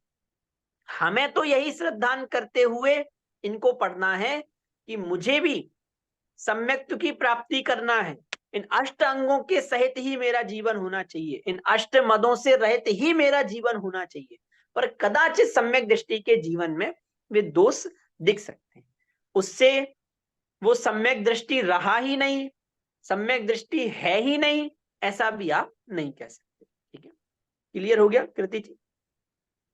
हाँ बोलिए श्रद्धा जी। हाँ तो सर जैसा आप बोल रहे हैं कि परिस्थितियों वश दिख सकता है, मतलब हो तो सकता है, लेकिन अनंतानुबंधी वाली कषाय नहीं होगी, बाकी हो सकता हाँ है। हाँ, अनंतानुबंधी जन्य कसाय नहीं है, श्रद्धान सम्यक है, दर्शन मोहिनी और अनंतानुबंधी का अभाव कर दिया है। कदाचित आप प्रत्येक ख्यानावरण संजुरन कसाय के उदय में 3 कसाय चौकड़ी बाकी है, 9 कसाय बाकी हैं, अभी इतनी कसाय शेष हैं, उनका जोर आ जाए और कदाचित वैसी प्रवृत्ति होती हुई दिखे, है ना, तो उससे वो जीव मिथ्या दृष्टि ही हो गया, ऐसा नहीं। जब हम बाह्य लक्षणों के आधार से कदाचित कहेंगे कि मिथ्या दृष्टि कह देंगे, क्योंकि हम आंतरिक श्रद्धान को नहीं समझ सकते, तो कदाचित आगम में भी व्यवहारिक दृष्टि से उसको मिथ्या दृष्टि कह देंगे। इसलिए ये जो लक्षण है ये व्यवहारिक लक्षण है, ये हमें समझना चाहिए, ठीक है। पर सावधान हमें ये रखना है, हमें ऐसे श्रद्धान पूर्वक ये नहीं पढ़ना है ना, कि भैया कदाचित ये नहीं भी होंगे तो भी काम चल जाएगा, नहीं। हमें तो इसी श्रद्धान पूर्वक की 8 अंग सम्यक दृष्टि के जीवन में होना चाहिए, वो अष्ट मदों से रहित होना चाहिए, ठीक है। चलिए पढ़े आगे। अब देखिए, तो 16 हो गए, 16 के बाद कितने बाकी हैं? 16 के बाद कितने बाकी हैं? 9 अभी भी बाकी हैं। तो 9 में क्या क्या थे? 60 अनायतन और 3 मूर्ता। देखिए पढ़िए, कौन पढ़ेगा भैया? हाँ पढ़िए गरिमा जी। गुरु कुदेव कुप्रश सेवक की नहीं प्रशंस उचरे हैं, जिन मुनि जिन श्रुत बिन कुगुरादिक तिने न नमन करे हैं। हाँ चलिए देखिए, कुगुरु कुदेव कुवश सेवक की नहीं प्रशंस उचरे हैं। कुगुरु की, कुदेव की, कुवृष मतलब कुधर्म, तो कुधर्म, कुदेव, कुगुरु और सेवक, उनके सेवक, ठीक है। 6 हो गए। 6 आपको समझ में आए कैसे हुए? कुगुरु, कुदेव, कुधर्म, ठीक है। कुगुरु, कुदेव, कुधर्म और उनके सेवक, तो 3 वो और तीनों के सेवक, ठीक है। ये हो गए 6 अनायतन। नहीं प्रशंसा उचरे हैं, उनकी प्रशंसा नहीं करते। अब उनकी प्रशंसा नहीं करते मतलब समझ में आ रहा है, उनको हित का कारण नहीं मानते, उनके बताए हुए मार्ग पर नहीं चलते, उनके गुण मेरे जीवन में आए ऐसी भावना नहीं भाते, ठीक है। जिन मुनि जिन श्रुत विन को गुरादिक तिन्हें ना नमन करे हैं। जिनेन्द्र मुनि, जिन मुनि, जिन सुत, ठीक है, बिन कुगुरादिक, बिन कुगुरादिक मतलब समझ में आ रहा है? जिन मुनि जिन श्रुत विन कुगुरादिक मतलब जिनेन्द्र मुनि, है ना, और जिन श्रुत के अलावा जो कुगुरु आदिक हैं, कुगुरु आदिक है मतलब कुगुरु, कुदेव, कुधर्म हैं, तिन्हें ना नमन करे हैं, उन्हें नमन नहीं करते, ठीक है। समझ में आ गया? तो 3 मूर्ता में किस किस को लिया? कुगुरु, कुदेव, कुधर्म, ठीक है। चलिए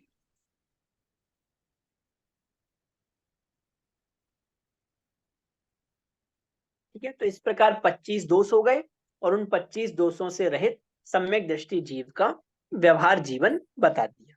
अब यहाँ पर उनकी प्रशंसा कर रहे हैं। देखिए पढ़ते हैं अपन, कौन पढ़ेगा भैया अगला छंद? हाँ, जिसने अभी तक एक बार भी नहीं पढ़ा हो, चलिए पढ़िए उर्मिला जी। दोष रहित गुण सहित सुधीजे सम्यक दर्श सजे हैं, चरित मोह वसलेस न संजम पे सुरनाथ जजे हैं, गेही पे ग्रह में न रचे जो जलते भिन्न कमल है, नगर नारी को प्यार यथा है, कादे में बेल हेम अमल है। देखिए, दोष रहित गुण सहित सुधीजे सम्यक दर्श सजे हैं, ठीक है। अभी हमने जिन दोषों का वर्णन किया उन दोषों से रहित, ठीक है, गुणों से सहित, बात समझ में आ रही है? सुधीजे सम्यक दर्श सजे हैं, वे सुधी सम्यक दर्श सजे हैं अर्थात सम्यक दर्शन से सज्जित हैं, विभूषित हैं, भूषित हैं।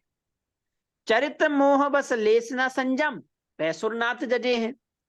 चरित्र मोह, चारित्र मोहनीय के बस के कारण मतलब चारित्र मोहनीय के उदय के कारण से संयम नहीं है, पैसुरनाथ जजे हैं, लेकिन फिर भी जो सुरनाथ, देवों के भी जो सुर मतलब देव, देवों के भी जो नाथ हैं, ऐसे इंद्रों के द्वारा भी जो पूजे जाते हैं।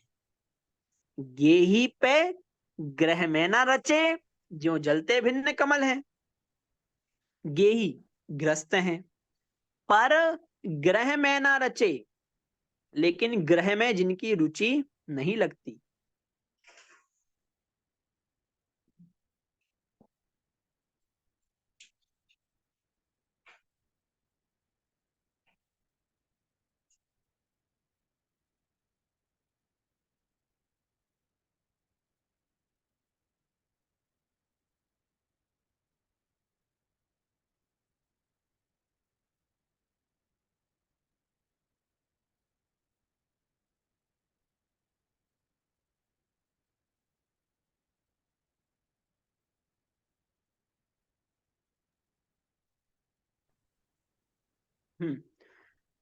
ग्रेही पे मतलब ग्रस्त हैं, पर ग्रह में जो नहीं रुचते।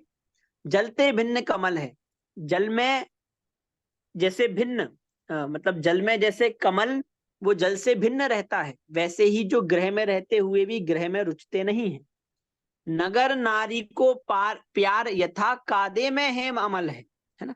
नगर नारी को प्यार यथा कादे में हेम अमल है मतलब, तो देखो सबसे पहले तो कादे में हेम अमल, तो कादे में हेम अमल मतलब कीचड़ में, हेम मतलब स्वर्ण।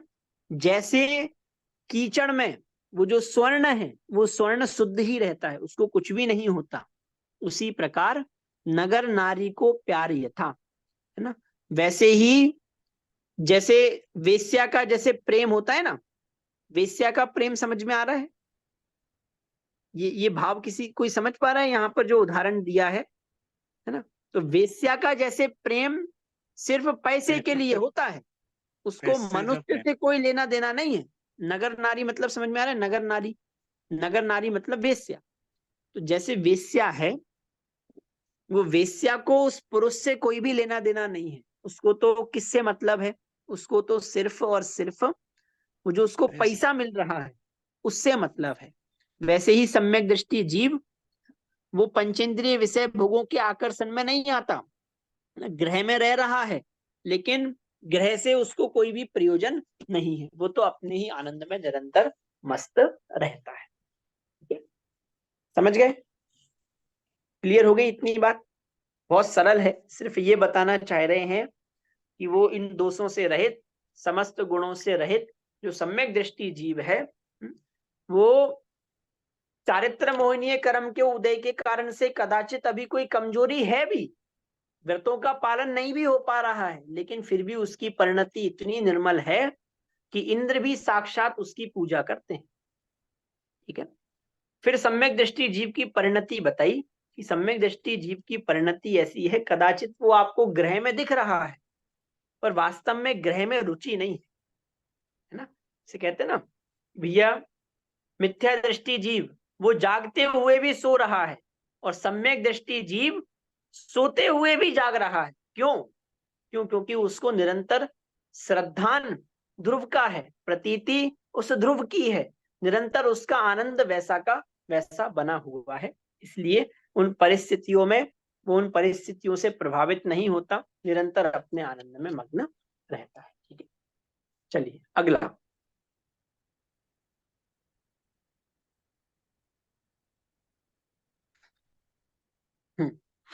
पढ़िए, कौन पढ़ेगा?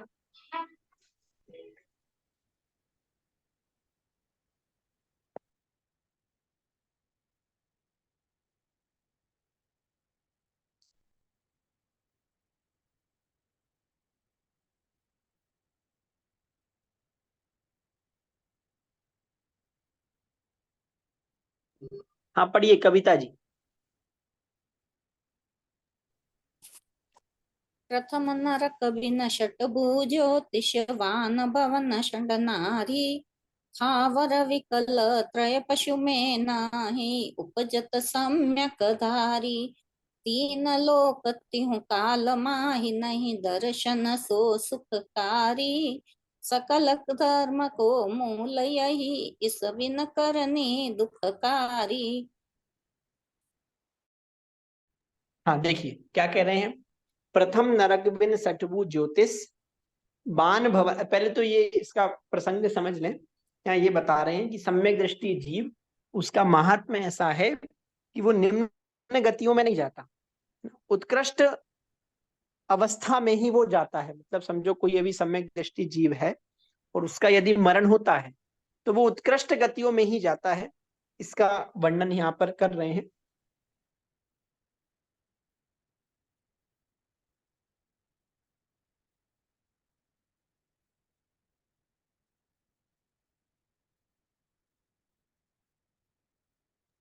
चलिए, थोड़ा थोड़ा डिस्टरबेंस आ रहा था बीच में। हाँ, अच्छा, छंद समझने से पहले एक दो बातें आप लोग समझो, बहुत जरूरी है। यहाँ अभी इस छंद में ये प्रकरण आ रहा है कि सम्यक दृष्टि जीव उत्कृष्ट गतियों में ही जाता है। इसका थोड़ा सा हिसाब आप लोग समझ लीजिए। बात ये समझाना चाह रहे हैं कि जैसे समझो कोई सम्यक दृष्टि जीव है और उसने पहले आयु नहीं बांधी। सम्यक दृष्टि जीव है, उसने पहले आयु नहीं बांधी। सम्यक तो होने के बाद वो अगर आयु बांध रहा है, बात समझ में आ रही है? सम्यक दर्शन होने के बाद यदि वो आयु बांध रहा है तो वो निश्चित रूप से उत्कृष्ट गतियों में ही जाता है। नरक आदि गतियों का बंध सम्यक दृष्टि जीव को नहीं होता। अगर वो सम्यक्त्व के बाद आयु बांध रहा है तो निश्चित रूप से वो उत्कृष्ट गति में ही जाएगा। ठीक है, इतनी बात समझ में आ गई? इतनी बात सबको क्लियर हो गई कि नहीं? चलिए, बहुत बढ़िया। इसके बाद अगर समझो पहले उसने आयु नहीं बांधी, पहले ही आयु बांध ली, मतलब सम्यक दर्शन होने से पहले ही यदि उसने आयु बांध ली तो कदाचित इन गतियों में जाता भी है, लेकिन तो भी जैसे समझो नरक में जाएगा, है ना?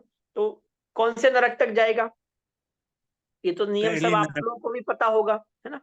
कौन से नरक तक जाएगा? पहली नरक, तीसरे नरक तक जाएगा। पहले नरक तक, तीसरे नरक। अब बताओ भैया, पहले तक कि तीसरे तक? तीसरे तक सर। चतुर्थ पहले से काल का नीचे जीव तक। है तो 7वें तक जा सकता है, मतलब तीसरे जो तक, तो बाकी हम तो अभी तीसरे तक। तीसरे तक। तो यहाँ तो कह रहे हैं प्रथम नरक बिन, जितना सहनन उसका होता है उस हिसाब से उसको, जैसे कि पंचम काल के जीवों का सहनन कम है तो उस हिसाब से वो नरक भी वैसा मिलता है। तो भैया किस किस को पता है? ये तो, ये बातें तो पता होना चाहिए भैया। हमें क्या लेना देना, हम तो मिथ्या दृष्टि जीव हैं, जहां भेजोगे वहां चले जाएंगे। बात समझ में आ रही है? ये नियम आप लोगों को नहीं पता। देखिए मैं बताता हूं। अगर सम्यक दृष्टि जीव है और सम्यक दृष्टि जीव वो सम्यक तो होने के पहले ही आयु बांध चुका है ना? अब समझो उसने नरक की आयु बांधी, नरक की आयु बांधी, फिर उसको सम्यक दर्शन हो गया, तो वो कहां तक जा सकता है? तो वैसे तो सामान्य नियम यही है कि वो जीव नरक में, अब नरक की आयु बांध ली है तो नरक में तो जाएगा, लेकिन वो पहले ही नरक तक जाएगा।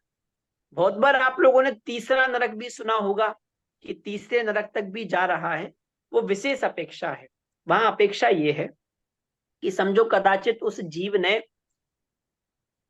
छपड़ा चालू कर दी है। छपड़ा चालू कर दी है मतलब अभी वो जो सम्यक तो है वो उसको पूर्ण नहीं हुआ था, है ना? यहाँ उसने उस सम्यक्त्व का काम चालू कर दिया था, है ना? उन प्रशस्तियों का, उन प्रशस्तियों में, उन प्रकृतियों में जो भी होना है वो कार्य चालू कर दिया था, पर वो कार्य अभी पूर्ण नहीं हो पाया। वो कार्य वहां जाके पूर्ण हुआ, तो इस अपेक्षा से वो कौन से नरक तक जाएगा? तो वो जीव तीसरे नरक तक जाएगा।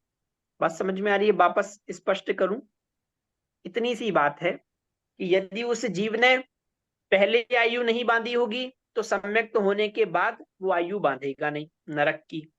यदि कदाचित पहले से ही उसने आयु बांध ली है ना, तो अब नरक गति में तो जाएगी। और कौन से नरक तक जाएगा? पहले तो पहले नरक तक जाएगा। विशेष अपेक्षा सिर्फ इतनी है कि समझो अभी सम्यक तो कोई मिथ्या दृष्टि जीव था और उसने सम्यक्त्व की समझो आयु पहले बांध ली थी, आयु बांध ली थी तो नरक जाना था, है ना।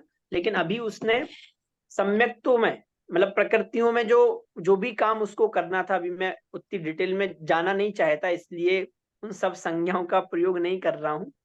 इतना सिर्फ आपको बता रहा हूं कि प्रकृतियों में उसने काम प्रारंभ कर दिया था और वो काम पूर्ण नहीं हो पाया था ना, उसका मरण हो गया। वो कार्य उस गति में जाके पूर्ण हुआ तो उस अपेक्षा से वो तीसरे नरक तक जा सकता है, ठीक है। पर यहाँ तो जनरल बात कर रहे हैं, इसलिए कह रहे हैं कि सम्यक दृष्टि जीव वो पहले अगर उसने आयु पहले बांध ली थी तो नरक में जाएगा, पर पहले नरक तक ही जाएगा, ठीक है।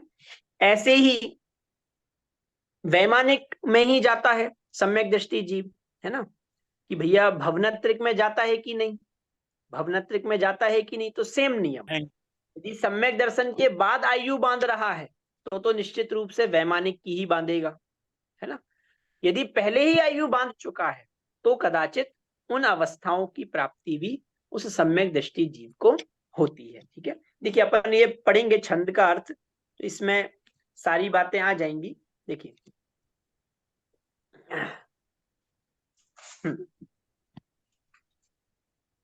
प्रथम नरकविन सठभु ज्योतिष वान भवन सठ नारी, थावर विकलत्रय पशु में नाही उपजत सम्यक धारी।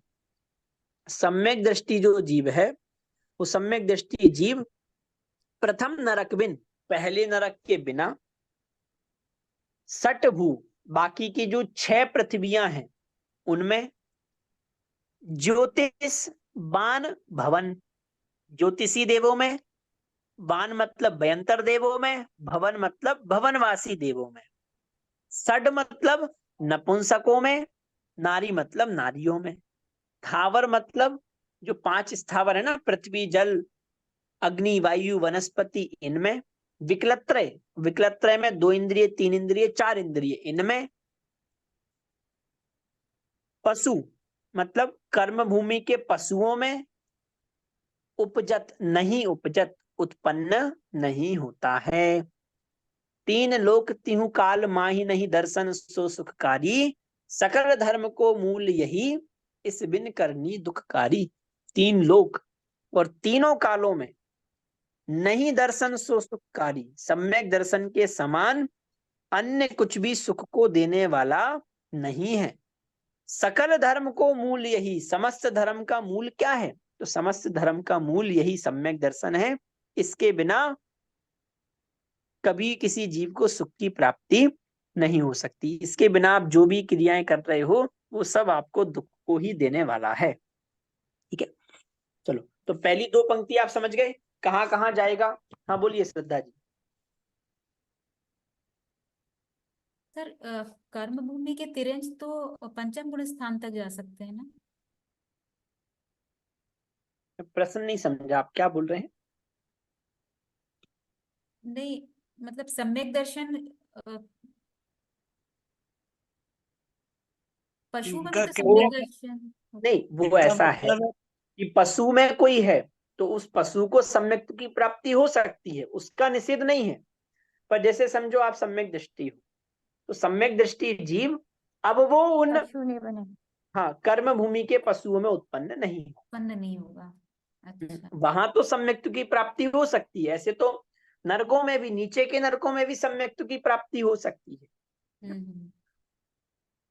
चलिए हाँ बोलिए। नरकों में सर, नरकों में सम्यक्त्व कौन सा होता है। ये अपना छायोपशमिक एंड उपशम ये 2 होंगे क्या नरकों में यदि हुआ। छायक तो नहीं हो सकता। नहीं छायक तो नहीं होगा, उपशम औपशमिक एंड छायोपशमिक। हाँ हाँ बिल्कुल बिल्कुल। अच्छा हाँ बोलिए। सम्यक दर्शन के बाद कर्म भूमि के पशु नहीं बनते हैं तो भोग भूमि के पशु हो सकते हैं क्या। हाँ इसलिए वो स्पेशल अलग से लिखा है कि कर्म भूमि के पशु नहीं होगा पर भोग भूमि में जा सकते, ठीक है समझ गए। तो देवगति में भी बता दिया कि भैया ज्योतिष वयंतर और भवनवासी इनमें नहीं जाएगा, सिर्फ वैमानिक में ही जाएगा। नहीं, किसी ने देवगति का आयुष बांध लिया। ना वो तो फिर मैंने आपको स्पष्ट किया ही ना कि यदि पहले ही आयु बांध ली थी तो फिर जाएगा, पर आयु बंधने के मतलब वो भी सम्यक दर्शन होने वैमानिक के में ही बाद जाएगा आयु ना बांध सर। रहा है। वो अगर देवगति का आयु बांध लिया उसने और सम्यक दर्शन बाद में हुआ तो भी वैमानिक से नीचे नहीं जाएगा। प्रश्न समझा, मतलब आप क्या कहना चाह रहे हैं, मैं समझा नहीं। कोई कोई अच्छा, आप ये किसी कहना जीव चाह रहे हो कि सम्यक दर्शन होने के बाद, मतलब पहले ही आयु यदि बांध चुका है तो फिर भवनात्रेक हाँ में नहीं जाएगा, ऐसा? हाँ, आयुष बांधा देवगति का हाँ हाँ। और सम्यक दर्शन हुआ बाद में, हम्म। तो वो देव बनेगा तो वैमानिक देव ही बनेगा, वो भवंतरिक भवनवासी और उसमें नहीं जाएगा अच्छा, तो ज्योतिष फिर में। प्रश्न मेरा ये है कि जैसे नहीं ये सही प्रवचन है क्या, सार। मैं ये पूछा हूँ ये सही है क्या? अच्छा, मुझे लगा आप बता रहे हैं। नहीं नहीं, ऐसा नहीं है नहीं भाई साहब, ऐसा नहीं है, जा सकता है। नहीं, जैसे जैसे नरक में 6 में नहीं जाता नीचे और पहले में ही जाता है, सम्यक दर्शन उस केस में भी बाद में ही होता है, उसी तरह देवगति में लागू नहीं होता। नहीं नहीं, देवगति में वही तो मैंने आप लोगों को बताया कि यदि सम्यक दर्शन होने के बाद आयु बांध रहा है तो सिर्फ वैमानिक में ही जाएगा, वैमानिक की ही आयु बंधेगी, अन्य की नहीं बंधेगी। पर अगर पहले बांध चुका है तो जाएगा। अच्छा, चलिए, हाँ बोलिए आशा जी। हाँ सर, जो राजा श्रेणी का भी पहले नरक में है तो वो तो शायद सम्यक दृष्टि है ना सर? हाँ, तो उससे क्या? तो शायद सम्यक तो हो सकता है ना, ऐसा पहले नरक में ऐसा भी। नहीं नहीं, प्रगट मतलब जैसे सम्यक तो के साथ वहां जाए वो बात दूसरी है। अच्छा। उनको वहां जाके छायक सम्यक तो नहीं हुआ ना। प्रश्न प्रकरण ये चल रहा था, उनने पूछा ये था कि वहां कौन कौन सा सम्यक तो हो सकता है, तो वो श्रद्धा जी का कहना यह था कि छायक तो नहीं होगा ना। तो हाँ, छायक सम्यक दर्शन वहां पर उत्पन्न नहीं होगा, उत्पन्न नहीं होता है। इतनी सी बात है। हाँ बोलिए आतिश जी भाई साहब। जी जय जिनेन्द्र। आपने बताया कि उत्कृष्ट गति में ही जाता है, तो उसका क्या मतलब है? उत्कृष्ट गति का क्या मतलब है? उन्होंने कैसे डिफाइन किया है? मतलब सीधी सी बात इतना है कि उत्कृष्ट पदों की ही प्राप्ति करता है, निम्न पदों की प्राप्ति नहीं करता। तो स्थूल स्थूल ले लिया कि भैया उत्कृष्ट में जहां सारी सुविधाएं हों, है ना। अब ये बात सही है कि गति तो कोई सी भी हो, गति कोई सी भी हो,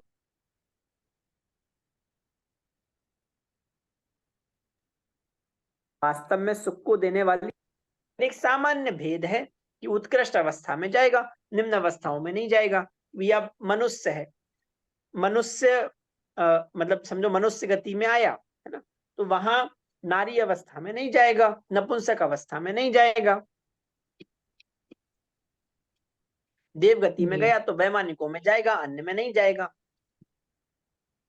यानी उन्होंने क्लासिफाइड कर दिया हर गति का कि भाई अगर मनुष्य गति बना तो नारी नहीं बन सकते, नपुंसक नहीं बन सकते। देव गति में गए तो सिर्फ वैमानिक बनेंगे, पशु में गए तो फिर थावर और विकलत्र नहीं बनेंगे, इस टाइप का। हाँ हाँ, तो इस टाइप का क्लासिफिकेशन हो गया, मीन्स ये सब उत्कृष्ट गतियां नहीं है, ऐसा बताना चाह रहे हैं? हाँ हाँ, वो बिल्कुल, ये मतलब उनमें कंपेयर करें तो वहां वो थोड़ा उच्च है और वो थोड़ा निम्न है, इतनी सी बात है। जी चलिए ठीक है, क्लियर हो गया। देखिए एक छंद और बचा है, उसको हम पढ़ेंगे फिर पूर्ण करेंगे। सरल है, हाँ निकालिए अगला।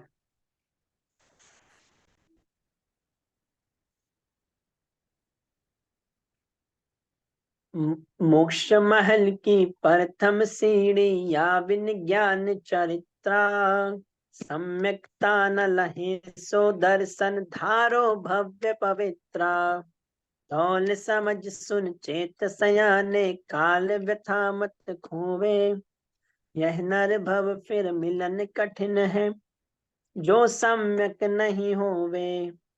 मोक्ष महल की प्रथम सीढ़ी क्या है? कह रहे हैं ये सम्यक दर्शन जिसका अभी हमने वर्णन किया, ये मोक्ष महल की प्रथम सीढ़ी है। इसके बिना ज्ञान और चारित्र नहीं हो सकते। सम्यक ताना लहे सो दर्शन, धारो भव्य पवित्रा। यदि सम्यक्त्व की प्राप्ति नहीं की, है ना, तो मोक्ष मार्ग पर ये जीव आगे नहीं बढ़ सकता। इसलिए वो जो पवित्र सम्यक दर्शन है, उस पवित्र सम्यक दर्शन को धारण करो। ठीक है। दौल समझ सुन चेत सयाने, काल व्यथा मत होवे। दौलत राम जी खुद को संबोधन करते हुए कह रहे हैं, दौलत राम समझो, सुनो, चेत जाओ, काल व्यथा मत खो। ये काल ऐसे ही व्यर्थ में खोने जैसा नहीं है। यह नरभव फिर मिलन कठिन है, जो सम्यक नहीं होवे। इस नरभव का पुनः मिलना बहुत कठिन है। यदि अभी सम्यक दर्शन नहीं हुआ तो इस पर्याय का मिलना बहुत दुर्लभ है। अभी यहाँ सारे निमित्त हैं। सम्यक तो ये जीव सहजता से अंगीकार कर सकता है, मानो ये पर्याय ही सम्यक तो अंगीकार करने के लिए मिली है। यदि अभी भी सम्यक को धारण नहीं किया तो फिर काम होने वाला नहीं है। ठीक है। अब यहाँ पर सबको अपना अपना नाम लगाना है। ऐसा नहीं सोचना है भैया दौलत राम जी को कहा, हमें थोड़ी ना कहा, खुद को लगाना है। ठीक है। सयाने मतलब समझदार, खुद को समझदार कह रहे हैं, भैया तुम बहुत समझदार हो। समझ में आ रही है? समझ जाओ, चेत जाओ, सुन लो। ये सम्यक दर्शन यदि धारण नहीं किया तो कल्याण होने वाला नहीं।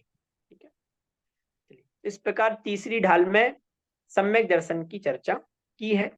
अब फिर उसके बाद सम्यक ज्ञान और फिर सम्यक चारित्र्य की चर्चा करेंगे। चलिए, अगली क्लास में गणधर मूल्यांकन,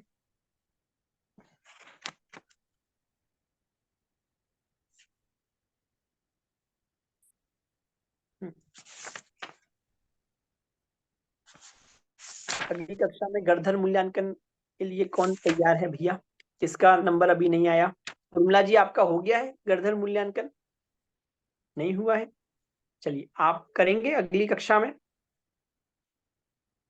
अभी नहीं हो पाएगा। अच्छा, किससे हो कविता पाएगा जी? भैया? कविता जी? कविता जी का तो हो गया है ना? हाँ सॉरी, राइट राइट। कृति? सर 2 कविता है क्लास में। नहीं, वो एक तो है ही नहीं। हाँ, एक तो अभी है ही नहीं ना। कृति जी कर सकती है क्या? हाँ हाँ, कृति जी कर सकते हैं। ठीक है, फिर आपका विषय मतलब अभी अपन ने जो सम्यक दर्शन के बाकी के जितने लक्षण पढ़े हैं, मतलब देवशास्त्र गुरु के श्रद्धांत से लेके आगे का जितना भी प्रकरण है वो आपको स्पष्ट करना है। ठीक है।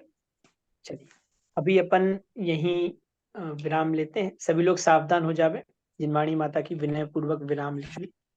अनंत धर्मणस्तत्त्वं पश्यन्ति प्रत्यगात्मनः, अनेकान्तमयी मूर्तिर् नित्यमेव प्रकाशताम्। बोलो दासंग में जिनवाणी माता की जय हो। सभी को सादर जय जिनेंद्र। जय जिनेंद्र सभी को। जय जय जिनेंद्र। जय जिनेंद्र। जिनेंद्र।